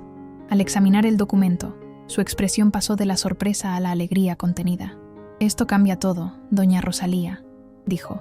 «Esta es la escritura original, registrada hace más de 30 años. Tiene prioridad sobre cualquier documento posterior, y la cláusula del fideicomiso es perfectamente legal y clara. Pero ¿cómo es que Alejandro no lo sabe? ¿No debería haber visto este documento en algún momento? Quizás su esposo nunca se lo dijo, o tal vez Alejandro lo olvidó, o nunca prestó atención a los detalles legales». Gustavo hizo una pausa. «Lo que me pregunto es si Fernanda lo sabe, si está al tanto de que, incluso consiguiendo que usted sea declarada incapaz, nunca podrán tener el apartamento. Si lo supiera, no estaría haciendo todo esto, ¿verdad?». «Exactamente, lo que significa que estamos un paso adelante». Gustavo sonrió, un gesto que rara vez se permitía en su seriedad profesional. «Y ahora tenemos que decidir cómo usar esta ventaja». Esa noche no pude dormir. No por ansiedad o miedo, sino por la extraña excitación de saber que tenía en mis manos algo que podía cambiar completamente el rumbo de la batalla. Raúl, desde más allá de la muerte, me había proporcionado un escudo que ni siquiera sabía que necesitaría. Era como si, de alguna manera, hubiera previsto lo que sucedería. «Siempre fuiste el más sabio de los dos, mi amor», susurré en la oscuridad, casi pudiendo sentir su presencia junto a mí. A la mañana siguiente, Gustavo llegó con noticias adicionales. Sus contactos habían profundizado en la investigación sobre Fernanda. «Su familia en Monterrey no es lo que ella ha hecho creer», explicó, revisando unas notas. «No son adinerados ni influyentes. Su padre era mecánico y su madre limpiaba casas. No hay nada vergonzoso en eso, por supuesto, pero demuestra que ha estado mintiendo sobre sus orígenes. ¿Y cómo llegó a ser lo que es ahora? ¿Cómo consiguió ese trabajo en la constructora? Esas conexiones. Ahí es donde las cosas se ponen interesantes». Gustavo sacó más papeles. Estuvo casada brevemente, hace unos 8 años, con un hombre mayor, empresario, Enrique Domínguez. El apellido me resultó familiar. ¿Domínguez? ¿Como el abogado que presentó los documentos contra mí? Exacto.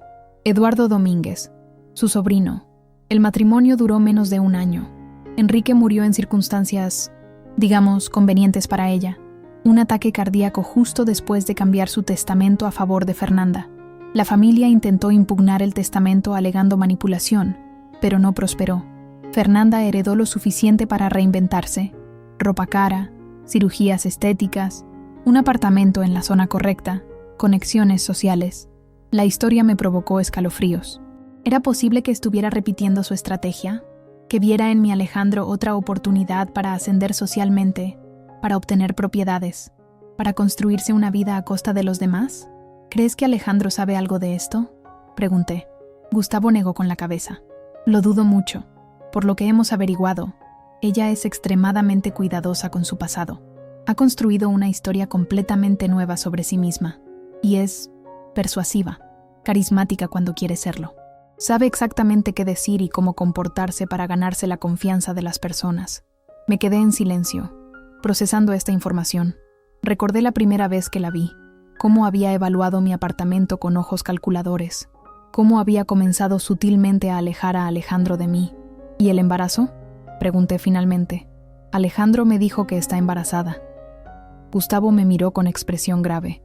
No tenemos forma de confirmarlo o desmentirlo. Podría ser cierto, o podría ser otra manipulación. La idea de que pudiera estar mintiendo incluso sobre algo tan serio como un embarazo me revolvió el estómago. ¿Qué clase de persona haría algo así? ¿Hasta dónde llegaría para conseguir lo que quería? «Hay algo más», añadió Gustavo, casi con reticencia. «Algo sobre Alejandro que usted debería saber». Mi corazón se aceleró. ¿Qué es? Ha solicitado un préstamo importante contra su futuro en la constructora, una suma que difícilmente podría pagar con su salario actual. ¿Para qué necesitaría tanto dinero? La hipótesis más probable es que está financiando todo esto: los sobornos, los documentos falsos, tal vez incluso pagando a personas para que testifiquen contra usted. Y probablemente también para dar el enganche de una casa que no pueden permitirse. La revelación me golpeó con fuerza. Mi hijo no solo estaba participando en un plan para despojarme de mi hogar, sino que se estaba endeudando peligrosamente para lograrlo. ¿Qué clase de influencia tenía esta mujer sobre él para llevarlo a tales extremos? «Está destruyéndolo», murmuré. «Lo está arrastrando a la ruina financiera y moral». «Creo que tiene razón», coincidió Gustavo. «Y creo que es importante que usted lo sepa, porque cambia el panorama. Ya no se trata solo de defenderse a usted misma, doña Rosalía. Quizás también se trate de salvar a su hijo de sí mismo». Esa tarde, con toda esta nueva información girando en mi mente, decidí dar un paseo por el Parque México, donde solíamos ir en familia cuando Alejandro era pequeño. Necesitaba aire fresco, espacio para pensar, para ordenar mis ideas antes de la audiencia que se aproximaba. El parque estaba lleno de vida, niños jugando, parejas paseando, ancianos alimentando palomas. La normalidad de la escena contrastaba dramáticamente con el caos que se había convertido mi vida. Me senté en una banca frente a la fuente central, la misma donde tomábamos helado los domingos después de que Alejandro anduviera en bicicleta. Cerré los ojos un momento, dejando que los recuerdos fluyeran. Risas infantiles, planes para el futuro, sueños compartidos. Cuando los abrí, vi algo que me dejó paralizada. A unos 50 metros, en otra banca, estaba Alejandro. Solo, sin Fernanda, cabizbajo, con el aspecto de alguien que lleva un peso insoportable sobre los hombros. Mi primer impulso fue levantarme, acercarme, enfrentarlo con todo lo que sabía, pero algo me detuvo. La expresión en su rostro no era la de un conspirador triunfante, era la de un hombre atrapado, confundido, tal vez incluso arrepentido. En ese momento, por primera vez desde que comenzó toda esta pesadilla, sentí que quizás no había perdido completamente a mi hijo, que tal vez, bajo capas de manipulación y errores, seguía existiendo el Alejandro que crié. Decidí no acercarme, no revelar mi presencia. No estaba lista, y probablemente él tampoco, pero guardé esa imagen en mi mente. Mi hijo solo en un parque, con el peso del mundo sobre él, quizás cuestionándose por primera vez el camino que había tomado. De regreso en mi apartamento, tomé una decisión. Había llegado el momento de usar todo lo que habíamos descubierto, todo lo que sabíamos, no solo para defenderme, sino para intentar rescatar a mi hijo de las garras de una mujer que claramente no se detendría ante nada para conseguir lo que quería. Llamé a Gustavo y le compartí mi plan. Al principio se mostró reticente, preocupado por los riesgos, pero finalmente accedió. «Es arriesgado», advirtió. «Podría salir muy bien o muy mal». «Lo sé», respondí, «pero es la única forma de terminar con esto de una vez por todas». Los 2 días siguientes los dedicamos a preparar meticulosamente cada detalle. Contactamos a todas las personas que habían accedido a testificar a mi favor.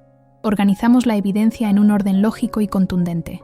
Y lo más importante, preparamos lo que Gustavo llamó la Carta del Triunfo. la combinación de la escritura original con las pruebas sobre el pasado de Fernanda. La noche antes de la audiencia, recibí una llamada inesperada, un número desconocido. Por un momento dudé en contestar, pero algo me impulsó a hacerlo. «¿Mamá?», la voz de Alejandro, quebrada, casi irreconocible. «Hijo», respondí, tratando de mantener firme mi propia voz. «¿Qué sucede?». Un silencio largo, pesado, lleno de todo lo que no se había dicho entre nosotros. «No puedo hablar mucho», dijo finalmente. «Ella podría despertar. Solo quería decirte que...». Su voz se quebró completamente. «¿Qué, Alejandro? ¿Qué querías decirme? Que lo siento, que me equivoqué, que no sé cómo salir de esto». Mi corazón dio un vuelco. Era él, mi Alejandro. Todavía estaba ahí. «Ven a verme», le supliqué. «Podemos hablar, encontrar una solución». «No puedo. Ella sabe cosas de mí, cosas que he hecho, documentos que he firmado. Si la dejo ahora, iría a la cárcel». «¿De qué hablas, hijo? ¿Qué has hecho?». Otro silencio, este aún más pesado. «Cosas de las que me arrepentiré toda la vida». Su voz era apenas un susurro. «Tengo que colgar. Mañana la veré en el juzgado. Solo quería que supiera que la quiero, mamá. Siempre la he querido». La llamada se cortó antes de que pudiera responder. Me quedé mirando el teléfono, con lágrimas silenciosas rodando por mis mejillas. Alejandro estaba atrapado, posiblemente chantajeado por Fernanda, atrapado en una red que él mismo había ayudado a tejer, pero de la que ahora no sabía cómo escapar. Esto cambiaba las cosas. Mi plan inicial era desenmascarar a ambos, exponer toda la verdad. Pero ahora también necesitaba encontrar una forma de ayudar a mi hijo a salir de la trampa en la que se encontraba. Llamé a Gustavo a pesar de la hora tardía y le conté sobre la llamada. «Esto confirma nuestras sospechas», dijo. «Fernanda lo tiene bajo control. Probablemente lo ha implicado en actividades ilegales, la falsificación de documentos, quizás incluso el fraude con el préstamo de la constructora. Tenemos que ayudarlo», insistí. «No puedo dejarlo así, por más daño que me haya hecho». «Entiendo, doña Rosalía, y creo que podemos modificar nuestra estrategia para lograrlo, pero necesitará ser muy fuerte mañana, muy clara en lo que dice y hace». «Lo seré», prometí, «por mi apartamento, por mi dignidad y por mi hijo». Esa noche, revisé una última vez las fotos familiares esparcidas por mi apartamento, imágenes de tiempos más felices, de un Alejandro sonriente, de una familia unida. Entre ellas, encontré una que había olvidado. Alejandro a los 5 años, disfrazado de superhéroe con una capa hecha de una sábana vieja, salvándome de un monstruo imaginario bajo la cama. «Mi héroe», le había dicho entonces, y él había inflado el pecho con orgullo infantil. Ahora me tocaba a mí ser la heroína, salvar a mi hijo de un monstruo real, mucho más peligroso que los imaginarios. Y para eso, necesitaría usar cada gramo de fuerza, de inteligencia y de amor que tenía dentro de mí. Con ese pensamiento me fui a la cama. Sorprendentemente, dormí profundamente, sin sueños, como si mi mente supiera que necesitaría todas mis energías para la batalla que me esperaba al día siguiente. Una batalla que determinaría no solo el destino de mi apartamento, sino el de mi familia. Una batalla para la que, sin saberlo, me había estado preparando toda mi vida. La mañana de la audiencia decisiva amaneció con un cielo despejado, un azul intenso que parecía prometer claridad después de semanas de turbulencia. Me vestí con deliberada sencillez. Un vestido gris perla que había usado para la graduación de Alejandro, un cardigan azul marino, zapatos cómodos. Quería proyectar exactamente lo que era, una mujer mayor respetable, lúcida, digna, nada ostentoso que pudiera alimentar la imagen de anciana confundida que Fernanda había tratado de crear. Carmela y Mercedes llegaron temprano para acompañarme. Traían consigo una carpeta gruesa, testimonios escritos de decenas de personas que me conocían desde hacía años y que atestiguaban mi lucidez mental, mi carácter, mi historia como madre y educadora. «Es impresionante la cantidad de gente que respondió a nuestro llamado», dijo Mercedes, hojeando los documentos. «Exalumnos que ahora son médicos, abogados, maestros, padres de familia que recuerdan cómo ayudaste a sus hijos, colegas que trabajaron contigo durante décadas. La gente sabe quién eres, Rosalía», añadió Carmela. «Conocen tu verdad, y están dispuestos a defenderla. Gustavo llegó poco después con su maletín de cuero gastado. Se veía más formal que nunca, con un traje oscuro impecable y una expresión de determinación que me dio confianza. ¿Está lista, doña Rosalía?, preguntó mientras repasábamos por última vez nuestra estrategia. Lista, respondí, y lo decía en serio. Durante toda mi vida había sido la persona que cuidaba de los demás, de mis alumnos, de Raúl, de Alejandro, siempre preocupada por el bienestar ajeno, siempre anteponiendo las necesidades de los demás a las mías. Era hora de cuidar de mí misma, de defender lo que era mío por derecho. El juzgado estaba más lleno que la vez anterior. Vecinos curiosos, algunos excolegas que habían venido a mostrar su apoyo, periodistas locales que habían captado el interés de la historia, una maestra jubilada luchando contra su propio hijo por su apartamento. Cuando entraron Alejandro y Fernanda, sentí todas las miradas volverse hacia ellos. Ella, impecablemente vestida con un traje sastre color crema que resaltaba su supuesto embarazo, ahora me preguntaba si sería real. Caminaba con la seguridad de quien se siente a punto de ganar. Él, en cambio, parecía haber envejecido años en los últimos días. Ojeras profundas, postura encorvada, mirada evasiva. Nuestros ojos se encontraron brevemente cuando pasaron frente a mi asiento. Vi en los suyos una mezcla de vergüenza, miedo y algo más. ¿Esperanza? Como si una parte de él deseara que yo encontrara la forma de terminar con todo esto. Su abogado, el licenciado Domínguez, se unió a ellos en la mesa opuesta. Intercambió algunas palabras con Fernanda, quien asintió con una sonrisa de satisfacción. Parecían confiados, seguros de su victoria. El juez entró y todos nos pusimos de pie. Era el mismo hombre de expresión cansada de la audiencia anterior, pero hoy parecía más alerta, más atento a los detalles. Estamos aquí para continuar con el caso de la señora Rosalía Mendoza, comenzó. Según entiendo, se ha realizado una nueva evaluación psiquiátrica por un especialista designado por el juzgado. ¿Es correcto? Así es, señoría, respondió Gustavo, poniéndose de pie. Y tenemos los resultados aquí mismo. Presentó un sobre sellado que el juez abrió con cuidado. Mientras leía, su expresión cambió sutilmente. Una ceja levantada, un ligero fruncimiento del ceño. Según este informe, dijo finalmente, la doctora Elena Vázquez, psiquiatra forense con 20 años de experiencia, encuentra que la señora Mendoza no presenta signos de deterioro cognitivo, demencia u otra condición que pudiera afectar su capacidad para tomar decisiones. Su función cognitiva está dentro del rango normal para su edad, e incluso por encima del promedio en ciertas áreas. Vi cómo Fernanda se tensaba, cómo su mano buscaba rápidamente la de Alejandro, apretándola con fuerza como si quisiera evitar que escapara. Además, continuó el juez, la doctora Vázquez señala específicamente que no hay evidencia alguna de paranoia, confusión o comportamiento errático. De hecho, describe a la señora Mendoza como lúcida, orientada y perfectamente capaz de administrar sus asuntos personales y financieros. El abogado de Alejandro se levantó de inmediato. Señoría, solicitamos una tercera evaluación. Tenemos evidencia de comportamientos preocupantes que quizás no se manifestaron durante esta única consulta. ¿Qué evidencia sería esa, licenciado?, preguntó el juez. Testimonios de vecinos, fotografías del estado de su apartamento, registros de medicamentos psiquiátricos en su posesión. Era mi momento. Con un gesto a Gustavo, le indiqué que era hora de presentar nuestra evidencia. Señoría, intervino Gustavo, tenemos razones para creer que toda esa supuesta evidencia ha sido fabricada, y podemos demostrarlo. A continuación, presentó las imágenes de las cámaras de seguridad, Fernanda y su cómplice entrando a mi apartamento, plantando medicamentos, practicando mi firma, tomando fotos que luego serían manipuladas. El silencio en la sala era absoluto mientras las imágenes se proyectaban en una pantalla. Vi cómo Fernanda palidecía, cómo Alejandro la miraba con una mezcla de horror y comprensión tardía.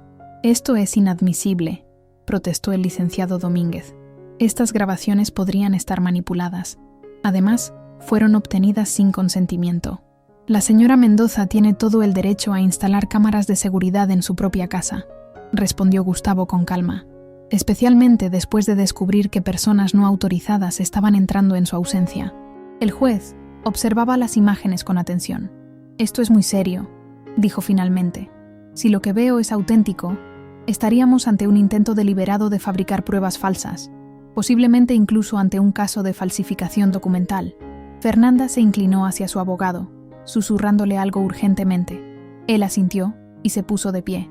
Señoría, mi clienta niega categóricamente estas acusaciones. Solicitamos tiempo para examinar estas supuestas pruebas y presentar nuestra propia evidencia. Y respecto a los testimonios de vecinos que mencionó, continuó Gustavo, ignorando la interrupción, también tenemos algo que mostrar. Presentó entonces una declaración jurada de don Joaquín, el administrador del edificio, confesando que Fernanda le había ofrecido dinero para que mintiera sobre mi comportamiento. Además, añadió, tenemos testimonios de más de 30 personas que conocen a la señora Mendoza desde hace años. Colegas, exalumnos, padres de familia, todos coinciden en su lucidez mental y en la excelente relación que siempre mantuvo con su hijo, hasta hace aproximadamente 2 años. El juez asintió, tomando nota. Fernanda parecía cada vez más nerviosa, susurrándole constantemente a su abogado, lanzando miradas furiosas tanto a mí como, sorprendentemente, a Alejandro. «Hay algo más, señoría», dijo Gustavo, sacando nuestro as bajo la manga. «Algo fundamental para este caso. La escritura original del apartamento». Presentó el documento que habíamos encontrado entre los viejos álbumes, perfectamente conservado, con sellos notariales claros y las firmas de Raúl y mía. Como puede ver, señoría, este apartamento fue comprado por la señora Mendoza y su difunto esposo con una cláusula específica. En caso de fallecimiento de ambos, la propiedad pasaría a un fideicomiso destinado a becas educativas, no a sus herederos. Un murmullo recorrió la sala. Vi cómo Alejandro se enderezaba, mirando el documento con genuina sorpresa. Él realmente no lo sabía. Fernanda, en cambio, palideció aún más, si eso era posible. Este documento está debidamente registrado y es legalmente vinculante, continuó Gustavo. Lo que significa que, incluso si la señora Mendoza fuera declarada incapaz, que claramente no lo es, incluso si se hubiera firmado algún poder notarial posterior, que sería fraudulento, el apartamento nunca podría ser heredado por su hijo ni vendido para beneficio personal de nadie. El juez examinó el documento con detenimiento. Parece estar en orden, dijo finalmente. Y esta cláusula efectivamente imposibilitaría la transferencia de la propiedad a los demandantes, independientemente del resultado de este caso. El abogado de Alejandro parecía descolocado. Hojeaba frenéticamente sus propios documentos, probablemente buscando alguna manera de cuestionar la validez de la escritura. Fernanda, mientras tanto, había dejado de susurrar y ahora miraba fijamente hacia adelante, su rostro una máscara de furia apenas contenida. «Señoría», intervino Gustavo nuevamente, «a la luz de estas evidencias, solicitamos que se desestime completamente la demanda de incapacitación contra mi clienta, y además, solicitamos una orden de restricción contra los demandantes para evitar que continúen acosando a la señora Mendoza o entrando ilegalmente en su propiedad». El juez meditó por un momento. Antes de tomar una decisión, me gustaría escuchar a la señora Mendoza directamente. Si es tan lúcida como afirma el informe psiquiátrico, debería poder expresar su versión de los hechos. Me levanté, sintiendo todas las miradas sobre mí. Por un instante, recordé mis primeros días como maestra, el nerviosismo de estar frente a una clase llena de niños expectantes. Respiré hondo y comencé a hablar. Señor juez, hace 40 años, mi esposo Raúl y yo comenzamos a ahorrar para comprar un hogar propio. Vivíamos en un cuarto de azotea, compartíamos baño con otras familias, cocinábamos en un anafre, pero teníamos un sueño. Cada peso que ahorrábamos, cada sacrificio que hacíamos, nos acercaba a ese sueño. Mi voz, inicialmente temblorosa, fue ganando firmeza a medida que hablaba. Conté nuestra historia, la enfermedad de Alejandro cuando niño, los trabajos extra que tomamos para pagar sus medicinas, la educación que le dimos a costa de nuestras propias necesidades, la muerte de Raúl y cómo finalmente logré comprar el apartamento. Ese apartamento no es solo un inmueble, es el resultado de una vida de trabajo honesto, de sacrificios, de esperanzas. Es el hogar donde crié a mi hijo, donde guardé cada uno de sus dibujos escolares, donde celebramos sus logros, donde lo consolé en sus fracasos. Miré directamente a Alejandro mientras hablaba, no con reproche, sino con el amor indestructible que una madre siente por su hijo, incluso en las peores circunstancias. No sé exactamente cuándo mi hijo cambió. No sé qué promesas le hicieron, qué mentiras le contaron, qué presiones ha sufrido. Pero sí sé una cosa. El niño que crié, el hombre en quien confiaba que se había convertido, nunca hubiera hecho esto por voluntad propia. Alejandro bajó la mirada, incapaz de sostener la mía. Vi una lágrima solitaria rodar por su mejilla. No estoy aquí solo para defender mi apartamento o mi dignidad. Estoy aquí también porque creo que mi hijo necesita ayuda, porque creo que ha sido manipulado y utilizado, y porque, a pesar de todo el dolor que me ha causado, sigo siendo su madre, y siempre lo seré. Un silencio absoluto siguió a mis palabras. Incluso el juez parecía conmovido, aunque rápidamente recuperó su compostura profesional. Fue entonces cuando ocurrió lo inesperado. Alejandro se puso de pie abruptamente. «Necesito hablar», dijo, su voz quebrada pero decidida. «Necesito decir la verdad». Fernanda intentó detenerlo, agarrando su brazo, pero él se zafó con un movimiento brusco. «Ya basta», le dijo, lo suficientemente alto para que todos escucharan. «Se acabó». Se volvió hacia el juez. «Señoría, quiero retirar todos los cargos contra mi madre. Todo lo que ha dicho es verdad. Los documentos fueron falsificados, las pruebas fueron fabricadas, y yo participé en todo ello». Un murmullo de asombro recorrió la sala. Fernanda se había quedado paralizada, como si no pudiera creer lo que estaba ocurriendo. «Estaba cegado», continuó Alejandro, las palabras saliendo atropelladamente, como si temiera arrepentirse si se detenía a pensar. «Manipulado, amenazado también, pero eso no es excusa. Lo que hice, lo que permití que se hiciera a mi propia madre, es imperdonable». El juez observaba con atención, claramente sorprendido por este giro de los acontecimientos.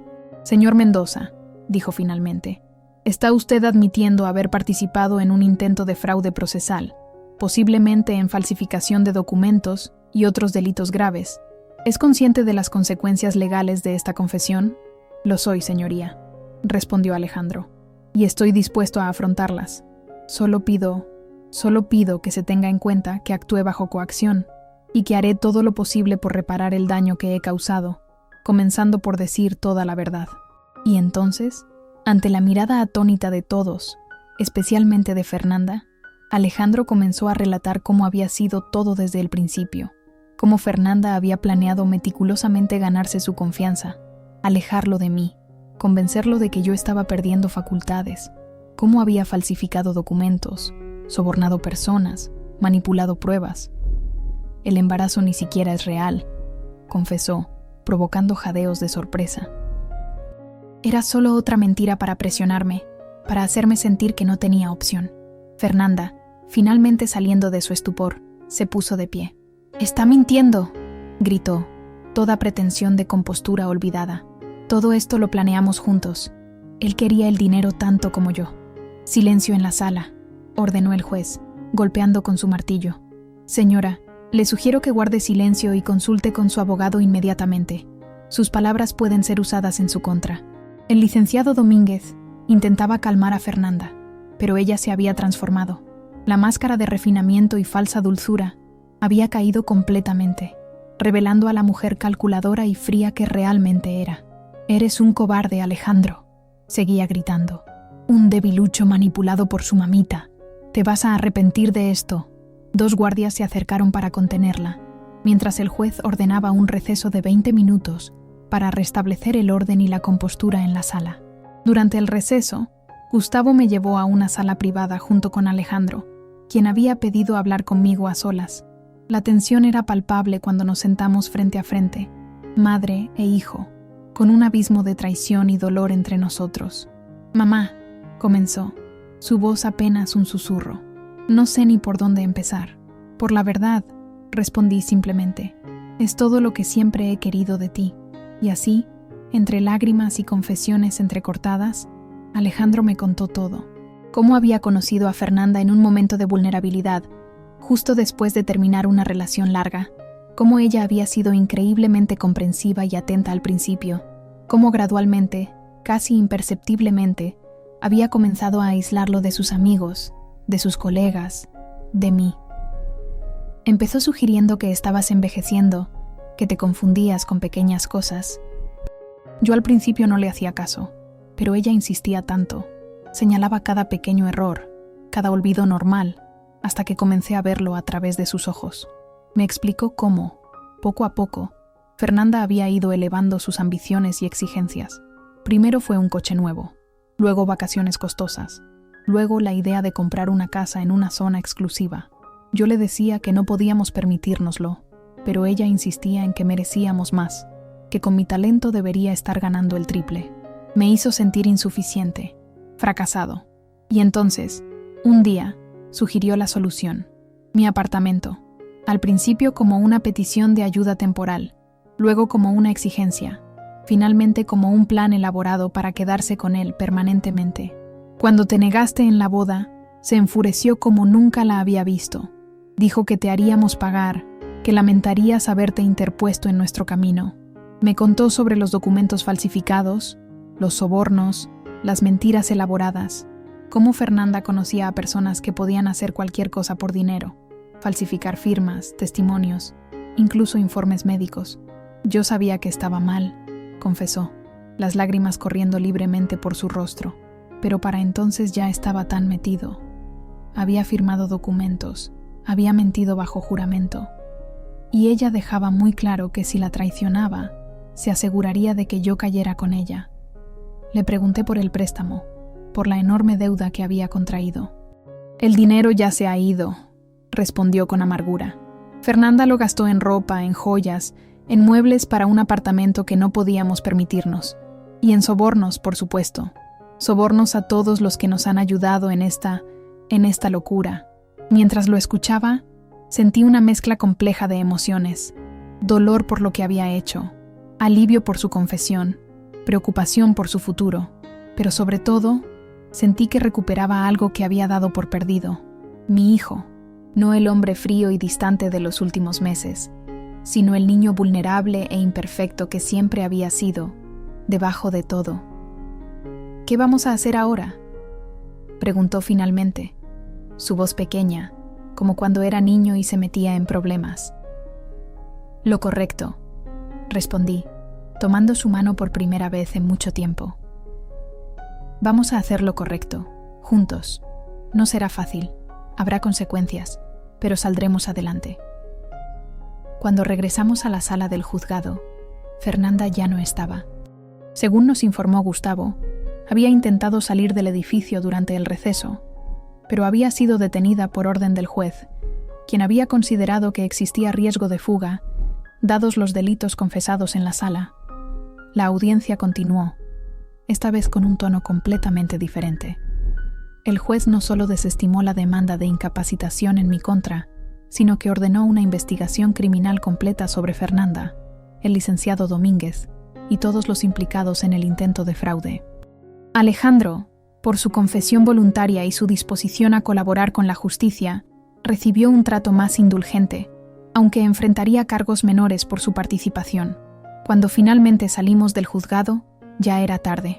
El sol comenzaba a ponerse, tiñendo el cielo de Ciudad de México de tonos anaranjados y violetas. Carmela y Mercedes nos esperaban afuera, ansiosas por saber el resultado. Al vernos juntos, Alejandro y yo intercambiaron miradas de sorpresa y alivio. ¿Todo bien?, preguntó Carmela abrazándome.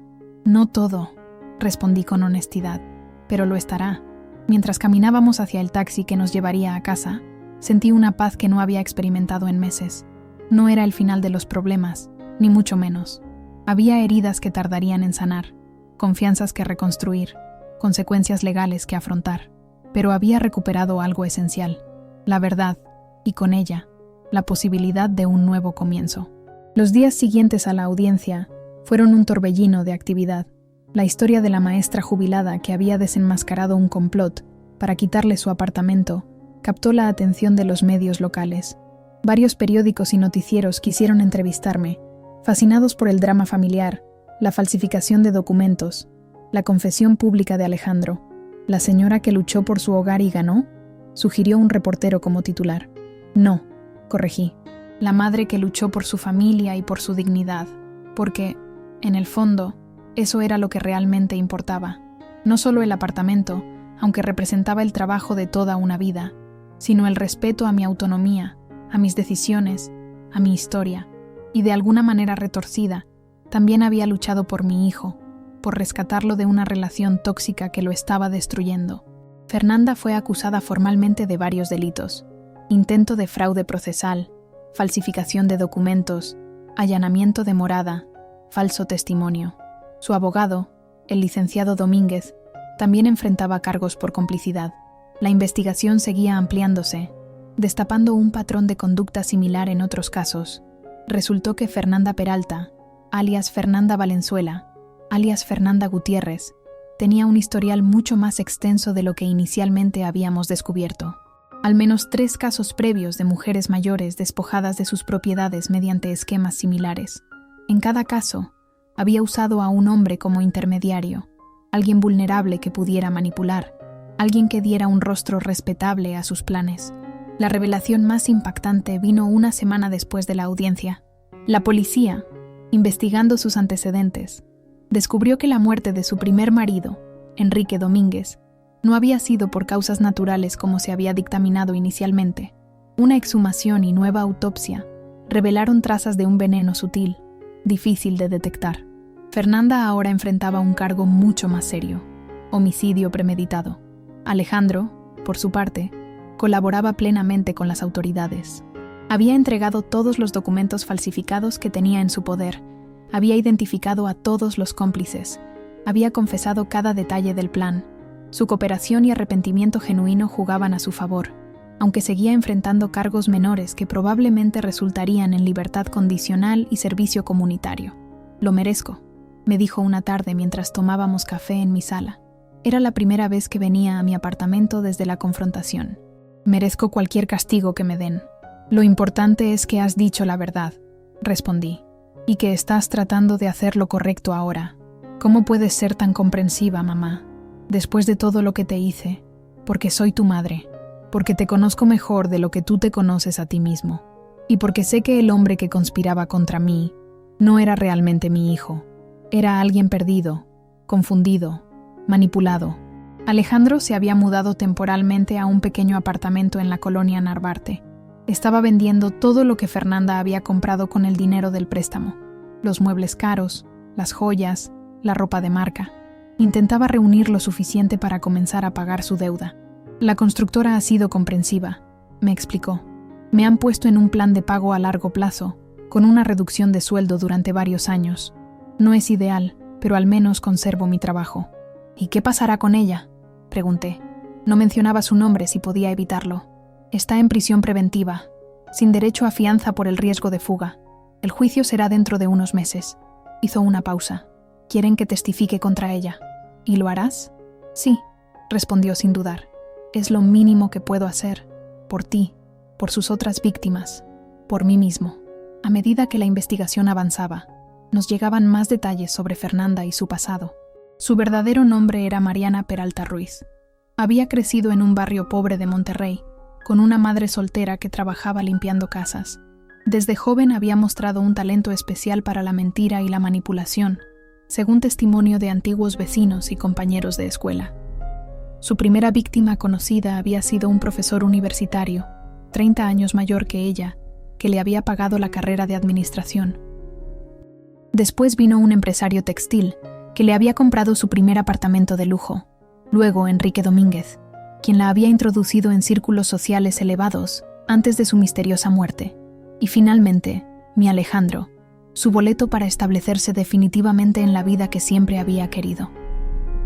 «Tenía todo planeado», me contó Alejandro una tarde. «El embarazo falso era solo el principio. Una vez que tuviera tu apartamento, íbamos a venderlo y usar el dinero como enganche para una casa en Interlomas. Después, según ella, yo debía conseguir un ascenso importante en la constructora.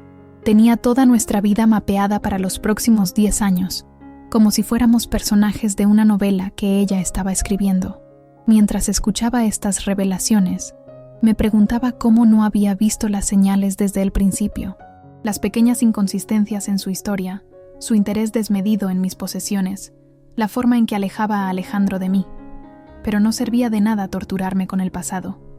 Lo importante era el presente y el futuro que aún teníamos por delante. Un mes después de la audiencia, recibí una llamada inesperada.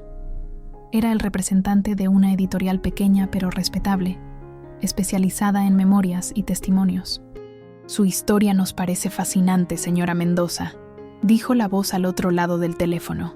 «Creemos que podría convertirse en un libro importante, una advertencia para otras personas mayores que podrían enfrentar situaciones similares, y también un mensaje de esperanza, de que nunca es tarde para defenderse». La propuesta me tomó por sorpresa. Nunca había considerado escribir un libro. Mi experiencia con la escritura se limitaba a planes de clase y ocasionales poemas que guardaba en un cajón. «No soy escritora», respondí con honestidad. «No necesita serlo. Podemos asignarle un escritor profesional que la entrevistará y dará forma a su historia. Usted tendría control editorial completo, por supuesto». Lo consulté con Alejandro, con mis amigas, con Gustavo. Todos me animaron a aceptar. «Tu historia puede ayudar a mucha gente, mamá», dijo Alejandro, «especialmente a personas mayores que creen que ya no tienen poder, que deben someterse a lo que sus familias decidan por ellos». Y así comenzó un nuevo capítulo en mi vida. A los 62 años, yo, Rosalía Mendoza, maestra jubilada, me convertí en autora. Las entrevistas con Patricia, la escritora asignada por la editorial, se convirtieron en sesiones terapéuticas donde procesaba todo lo ocurrido. Revivir los momentos más dolorosos no era fácil, pero también me permitía apreciar la fuerza que había encontrado en mí misma, el apoyo de mis verdaderos amigos, la red de solidaridad que se había formado a mi alrededor. ¿Sabe qué me impresiona más de su historia?, me dijo Patricia un día, que nunca respondió con el mismo nivel de crueldad. Tuvo la oportunidad de destruir completamente a su hijo, de dejarlo a merced del sistema judicial junto con Fernanda, pero no lo hizo. Buscó una forma de hacer justicia que también permitiera la redención. No lo había visto desde esa perspectiva, pero tenía razón.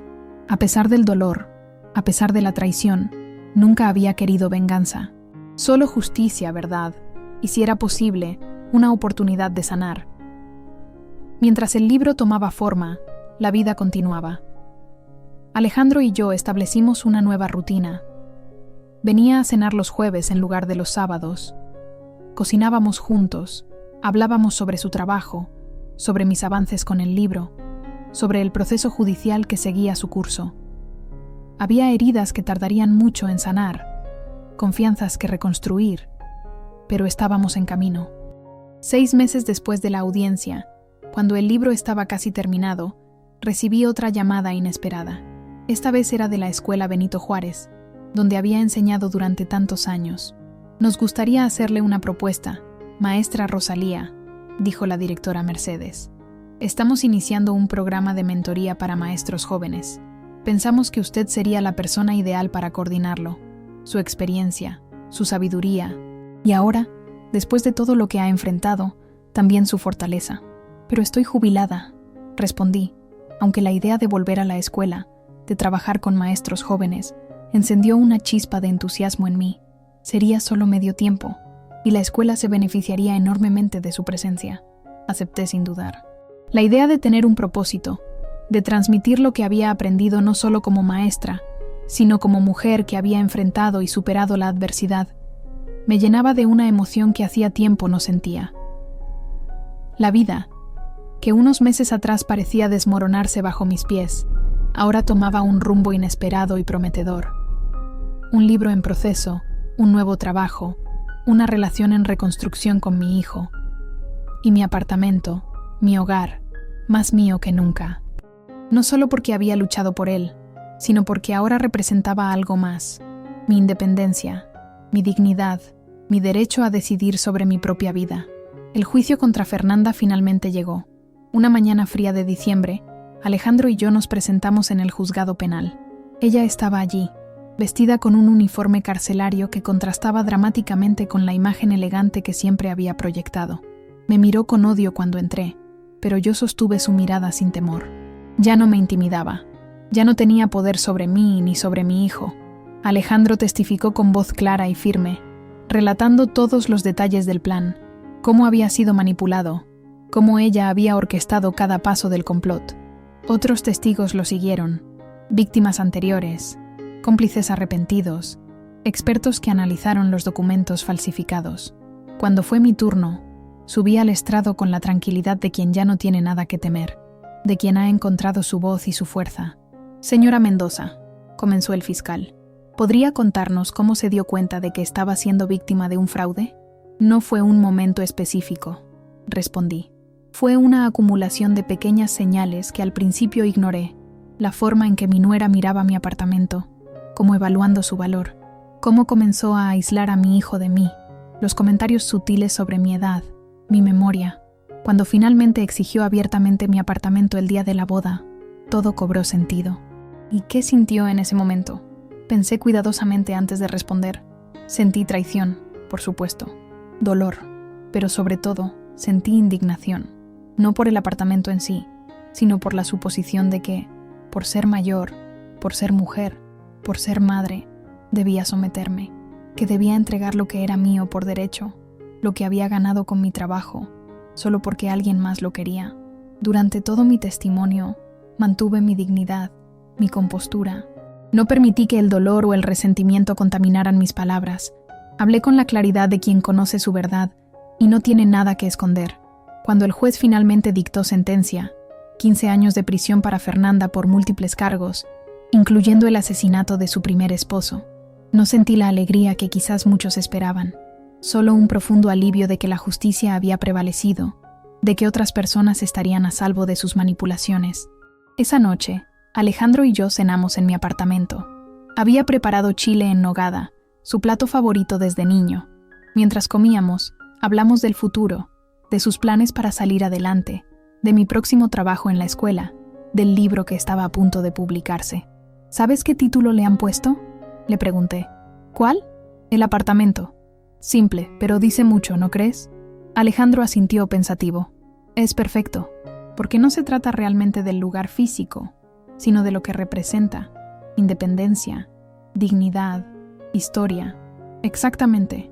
Después de cenar, mientras lavábamos los platos juntos, me atreví a hacer la pregunta que había estado evitando durante meses. ¿Por qué, Alejandro? No me refiero a cómo te manipuló. Entiendo eso. Me refiero a cómo pudiste olvidar todo lo que habíamos sido el uno para el otro. ¿Cómo pudiste creer que yo merecía lo que me estaban haciendo? Se quedó quieto, con un plato a medio secar en sus manos. Cuando finalmente habló, su voz estaba cargada de una tristeza profunda y genuina.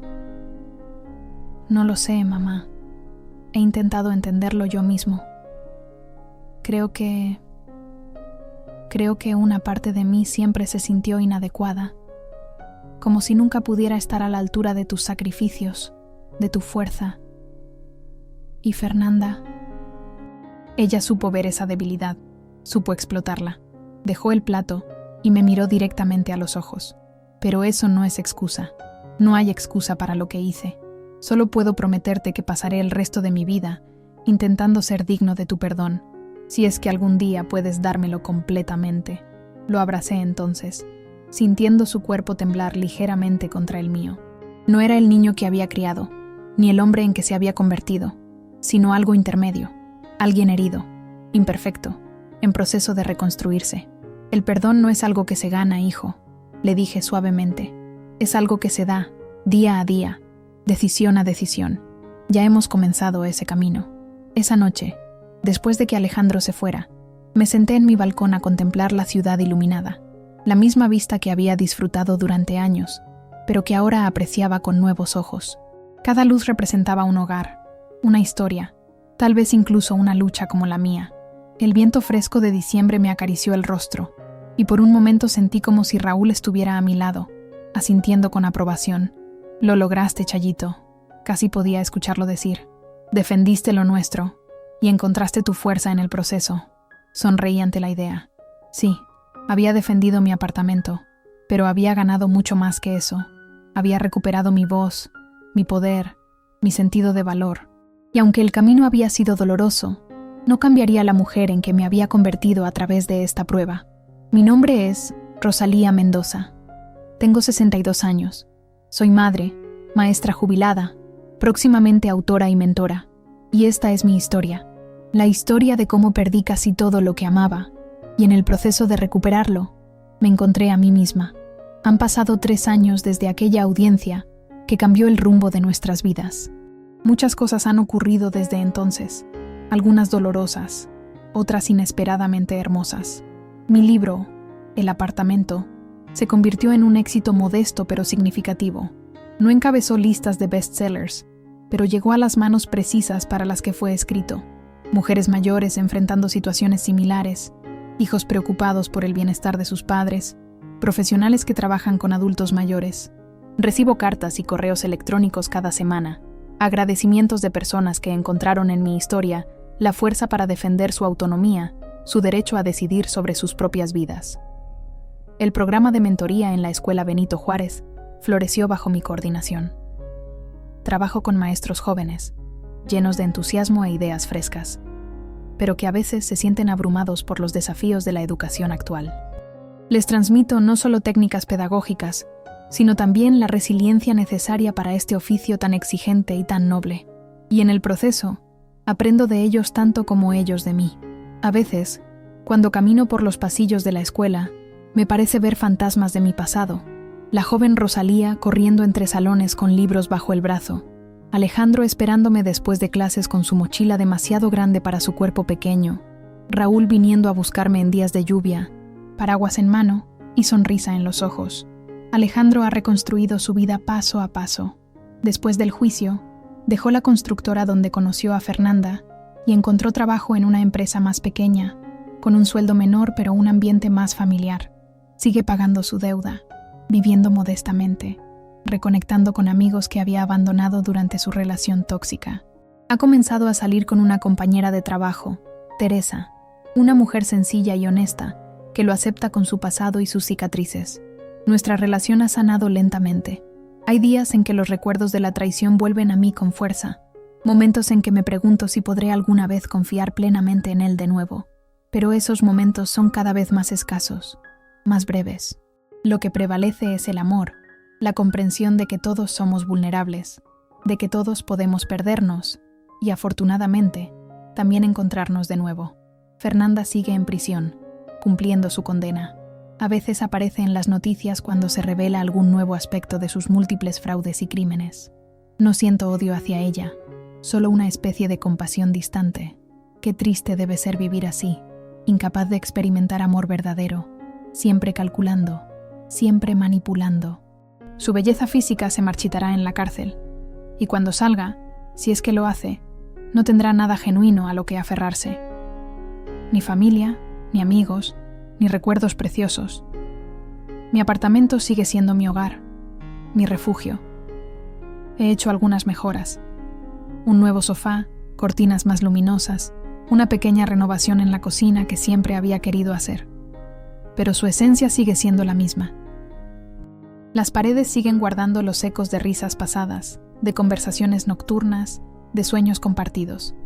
Con parte de las ganancias del libro, establecí una pequeña fundación que otorga becas a niños de escasos recursos para que puedan continuar sus estudios. La llamé Fundación Raúl Mendoza, en honor a mi esposo que siempre creyó en el poder transformador de la educación. Es mi manera de honrar la cláusula que él incluyó en nuestra escritura, asegurando que nuestro patrimonio eventualmente beneficiara a estudiantes necesitados.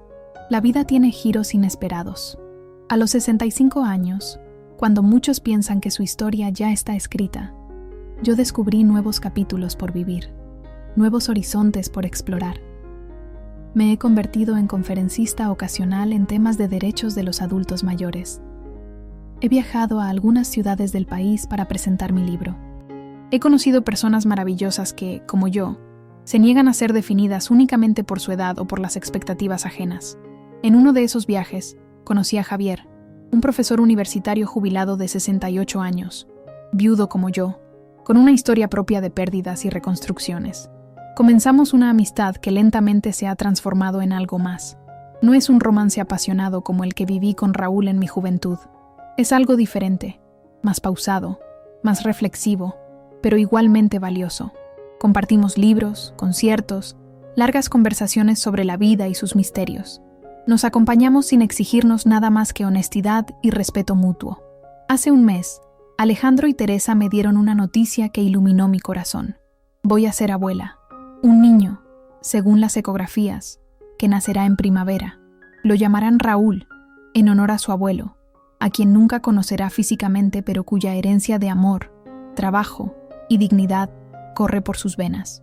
Esta mañana, mientras regaba las plantas de mi balcón, observando cómo la ciudad despertaba bajo el sol naciente, pensé en todo el camino recorrido, en la joven maestra que alguna vez fui, llena de ideales y energía, en la madre que entregó todo por su hijo, en la mujer madura que tuvo que enfrentarse a su mayor dolor para encontrar su mayor fortaleza.